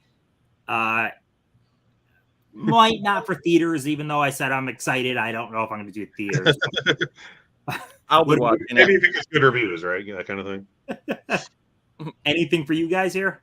Mike, you said you'll see it? I'll be watching Transformers for sure. Not very excited, but Bumblebee was really good. So who knows? True. It could be good. Better than the last night. You can't get worse than the last night. I don't, Can we? All right. Hawk is for this, right? Oh, yeah. I'm excited for The Flash. Yeah. That's one I'm definitely like opening weekend going to see. The other two, I don't know if I'll get out opening weekend, but The Flash, absolutely. Because I got to not hear any spoilers about that movie. I don't care as much about the other ones, but. Yeah. Elemental looks interesting too. I'll see Elemental as well. It looks cute. Mm-hmm. Yeah. That's because, Mike, you can see them both in the same day. I don't know anything on those. Yeah, me either. Nothing. Wes Anderson right there. I'm intrigued on Asteroid City. I'm intrigued. Yeah, the trailer looked cool. I doubt I'll get to. I basically don't get to see movies in theaters unless it's a thing I can take my kid to. But I definitely want to see Asteroid City. I'll be seeing it in theaters for sure. I just don't know. Wes Anderson, I either love it like Fantastic Mr. Fox, or I think it's one of the worst movies ever made, like French Connection. So it's gonna fall in one of those categories. You mean the French Dispatch? Yeah. Oh, what? Yes, Sorry, not French Connection. The French Dispatch. I already forgot the title. Yeah, that movie was so bad. With him as a filmmaker, I'm very hit and miss. It's like David Lynch too. It's like they have a very specific style, and sometimes it clicks and sometimes it doesn't. Tim, you're going too fast. Don't skip No Hard Feelings. Has anybody seen the trailer for that? That movie looks hilarious. Yes, it looks so funny. Yeah, I heard that looks pretty funny. Yeah, I'm excited. I love comedy. So Jennifer Lawrence. Oh yeah. Yes. I like the idea of it. I assume he's my cousin. He's my second cousin. I Anna to that, I'm sure, right? I guess. Well, have you guys not seen the trailer? No, I saw the trailer. Like 20 times in theaters already. It looked it looked like a movie. Looked like a Netflix original movie. You're saying? It's like I'll stream it. Yeah, it's all good. I don't even know if I'll stream it, to be honest. But anyways, if we talk it up enough, you'll see it, right? Yeah. He has to walk out of the theater and be like, it was the best thing since the movie I saw before this. I'll let you know. I'll react for sure. And then ending the month with Indiana Jones, Dial of Destiny. Yep. I don't know what to think. So I'm not someone that's going to say trust reviews, but there is a lot of like pretty negative stuff coming out, and some of the negative stuff is kind of based on stuff I didn't think was going to work out, and it's the de-aging. I didn't think the de-aging was going to work out that well, and I'm reading it really didn't work out that well. I don't think you can have an 80-year-old guy play the action hero, be de-aged, and it be convincing. Just hire another actor to play young Indiana Jones. Yeah, it'd be easier to hire a younger actor and put his face on him than to de-age it. Harrison Ford, you know what I mean? Well, yeah. Did they not do that? So they used the old Harrison to act in the scene, and then they put a young face on the body. They just de-age him like in all the Marvel movies. You know how they do that, but they don't do it. No. Yeah, you need a younger actor so he moves like a young person. That's what the problem with Irishman was. Yeah. They had the old actors moving like 80-year-olds, and then I'm like, that is not an 80-year-old, a 25-year-old person walking. 21-year-old Robert De Niro moving around. That is not happening. With a walker. Yeah, that's a bummer. Yeah, it's sad that I've heard nothing but horrible things about the new Indiana Jones. I mean, I'll still watch it at some point, but still going. Love Harrison, love the franchise. So I hear it's pretty much soulless, which I'm like, oh, that sucks. Soulless, wow. It's great. Look, Phoebe Waller-Bridge is so talented. Yeah, she's good. If you guys have not seen Fleabag, absolutely, such a good show. So good. Like my wife got me to see that. You know, like there's always something like people tell you to see, and you're like, oh, well, like you know what? Like I don't know. Sure. Fleabag is one. Like friends told me to see it, and then my wife had seen season 1. I'm like, all right, let's check out this Fleabag. And man, it's so well written, and it is so funny. Nice. It's only 2 seasons. It's really short. It's a very short commitment of your life.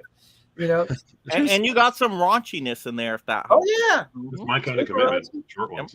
Some sex in there for you guys who like that. Tim does. Some titties in it. Yay, titties! Titties and stuff. But there was like a 2.5-minute clip of a chase released for Dial of Destiny. They released it on like YouTube. Did you guys see that chase at all? Or no? The one like through like the street. Yeah, I didn't see the whole thing, but I know what part you're talking about. I watched it and I'm like, this doesn't really look that good. Like it's something about either between the CGI and the framing and stuff.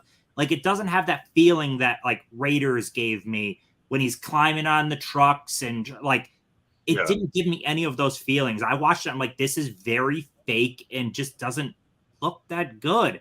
So yeah, those were the problems with the last one. Yeah. What sucks too is Spielberg came out and said like, oh, someone else finally knows how to make one of these movies. It's like, oh, great, Spielberg, but you made a really crappy last one. So I don't know if I really like. You're not infallible with this franchise. Like 4, I thought was pretty bad. So I don't know. It was George's story too. So well, so were the other ones, weren't they? Yeah, but I mean, this wasn't a good one. Yeah, it's sort of like he wrote really good Star Wars 4, 5, and 6, but he also wrote 1, 2, and 3. If you get me. But he didn't write 7, 8, 9. No, and those are even worse. Poor Mangold. Yeah, I know, right, Ken? It's so true. That dude's good. He's a great director, but every director will have something bad, and especially if you're at the mercy of Disney. So, yeah, I was just gonna say that it's probably the Disney syndrome where it's like, hey, let's get this really good director and then tell him what to do. Yeah, pretty much. So, oh well. Before we end this, anything TV wise you guys wanted to mention? I got nothing for upcoming TV, so that would be you guys. I guess I'm most looking forward to Star Trek Strange New Worlds Season 2. I've seen promos for it. It looks fantastic. So, and after coming off of the high of Picard Season 3, that one is the most I'm excited about for that one. It's summertime, so the next Big Brother season for me. I'm a big Brother fan, so. Oh, funny. I don't think I would have nailed that, huh? Oh, I love Survivor and Big Brother. Like, those are... I watch all the seasons of the OG reality shows. Yeah, reality competition shows. Oh, okay. Yeah. I wouldn't have guessed it. Yeah, like I wanted to be on Survivor and Big Brother for the longest time and all that. Yeah. That's funny. Yeah, I didn't even realize it came out next month, so I'm glad it did. But it's one of the MCU shows, even though they're hit or miss. This is one I'm actually looking forward to. Secret Wars is coming out on June 21st. I think I wrote it down. Yeah. So it's Samuel L. Jackson. It's the Secret Skrull Invasion series. So that'll be on Disney Plus. That one I'm actually looking forward to because it's going to have, War Machine in it. And I love Ben Mendelsohn as Talos, the Skrull. And who doesn't love Sammy Jackson? So it's a really good storyline from the comics. So it actually warrants a series, unlike some of the other series they've been stretching as thin as possible to make it 6 or 7 episodes. So that one I'm actually looking forward to. Anybody excited for Loki season 2? Yeah, that too. I was going to mention that until I realized this came out in June. Yeah, Loki season 1 was like mid for me, so I'll still check it out. But it's going to be weird what they now do with it. Yeah, going off of like the Majors King situation and all that. Yeah. Debacle. We'll see if it goes anywhere now. But then we're getting Echo eventually, which they're dropping all the episodes at once with that one, which I don't know about that one, but at least I can binge it. So I don't have to wait week to week for horribleness. Get the horribleness done within a day. Yeah. Like all the Marvel characters, I'm like, Echo? Really? Like yeah, it seems yeah, that's the problem with the shows. It's like I love all these characters for the most part. But the Echoes, it's like that's like a real like D-list character you're trying to make a series out of right there. You offended Ken. Mid. But that's what the kids are saying these days. They're using the midterm, right? I feel like it's not cap at all. It's definitely mid. And don't forget sus. Oh, that's Yeah. pretty sus. Kids love sus. Stupid. Well, that brings us to the end. We're like 10 minutes over what I was aiming for, but this was great conversation. I loved talking movies with my fellow TV with my fellow collectors club. I don't have anything to specifically mention. Did you guys have anything you wanted to promote upcoming? Well, I guess I'll be on Bob's Hall of Fame, so be on the lookout for. Oh yeah, that's Wednesday, right? Yeah. Then hopefully I had to reschedule a trivia, so I'm going to hopefully put that on the following Wednesday. Just a heads up, Bob, might be a conflict, but it's the only day I think all my people can do the show. So if I get that going with those same players, unless their schedules and lives haven't changed, hopefully the following week I'll have trivia back, y'all. Nice. And then you all know me. I'm dropping videos every day for you all. So I got a mega rant video coming out tomorrow on a fun physical media topic. So hope you all enjoy that. Look out for that one. Awesome. Well, I'll plug my superhero tournament stream, even though it's not even for another month. It's not until June 29th. But I dropped the video today announcing the movies that will be in that stream, along with my guests, who I wouldn't mention now, but I want you to watch the video. So do that instead. And then I'll be doing my fourth episode of the Bad Movie Bible series I've been doing as soon as I possibly can. So, yeah. All right. Yeah, that is all we got.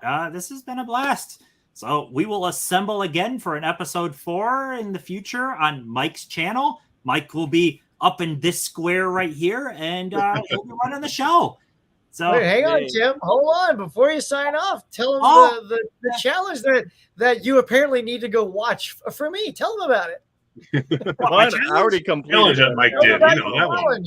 Yeah, remind them of the challenge. I have a challenge on my channel. If anyone wanted to build an imaginary box set, you could partake in it. Hawk did make a video for it. And a bunch of other amazing people did. That's so great. I wanted to make sure I enunciated and said Hawk made a video, but I swear. But yes, a bunch of great people have. More people are going to make them, so I appreciate it. It's awesome. And I will say, actually, I guess challenge-wise, even though I don't know if you consider the top 25's challenge, but we will be bringing that back in July. So look forward to that upcoming. It's gonna be a whole month of July is gonna be getting me lists, but we're not at that yet. So I'll have more promotion on that. But why don't we roll out of this with our next our all 4 of us intro, essentially. We're gonna roll what you'll see next time to intro. We're gonna roll with that. So yeah, we'll do that and end the show. So have a great night. Thanks for watching, everybody. Collectors Club. Thanks for joining. Buying stuff rule.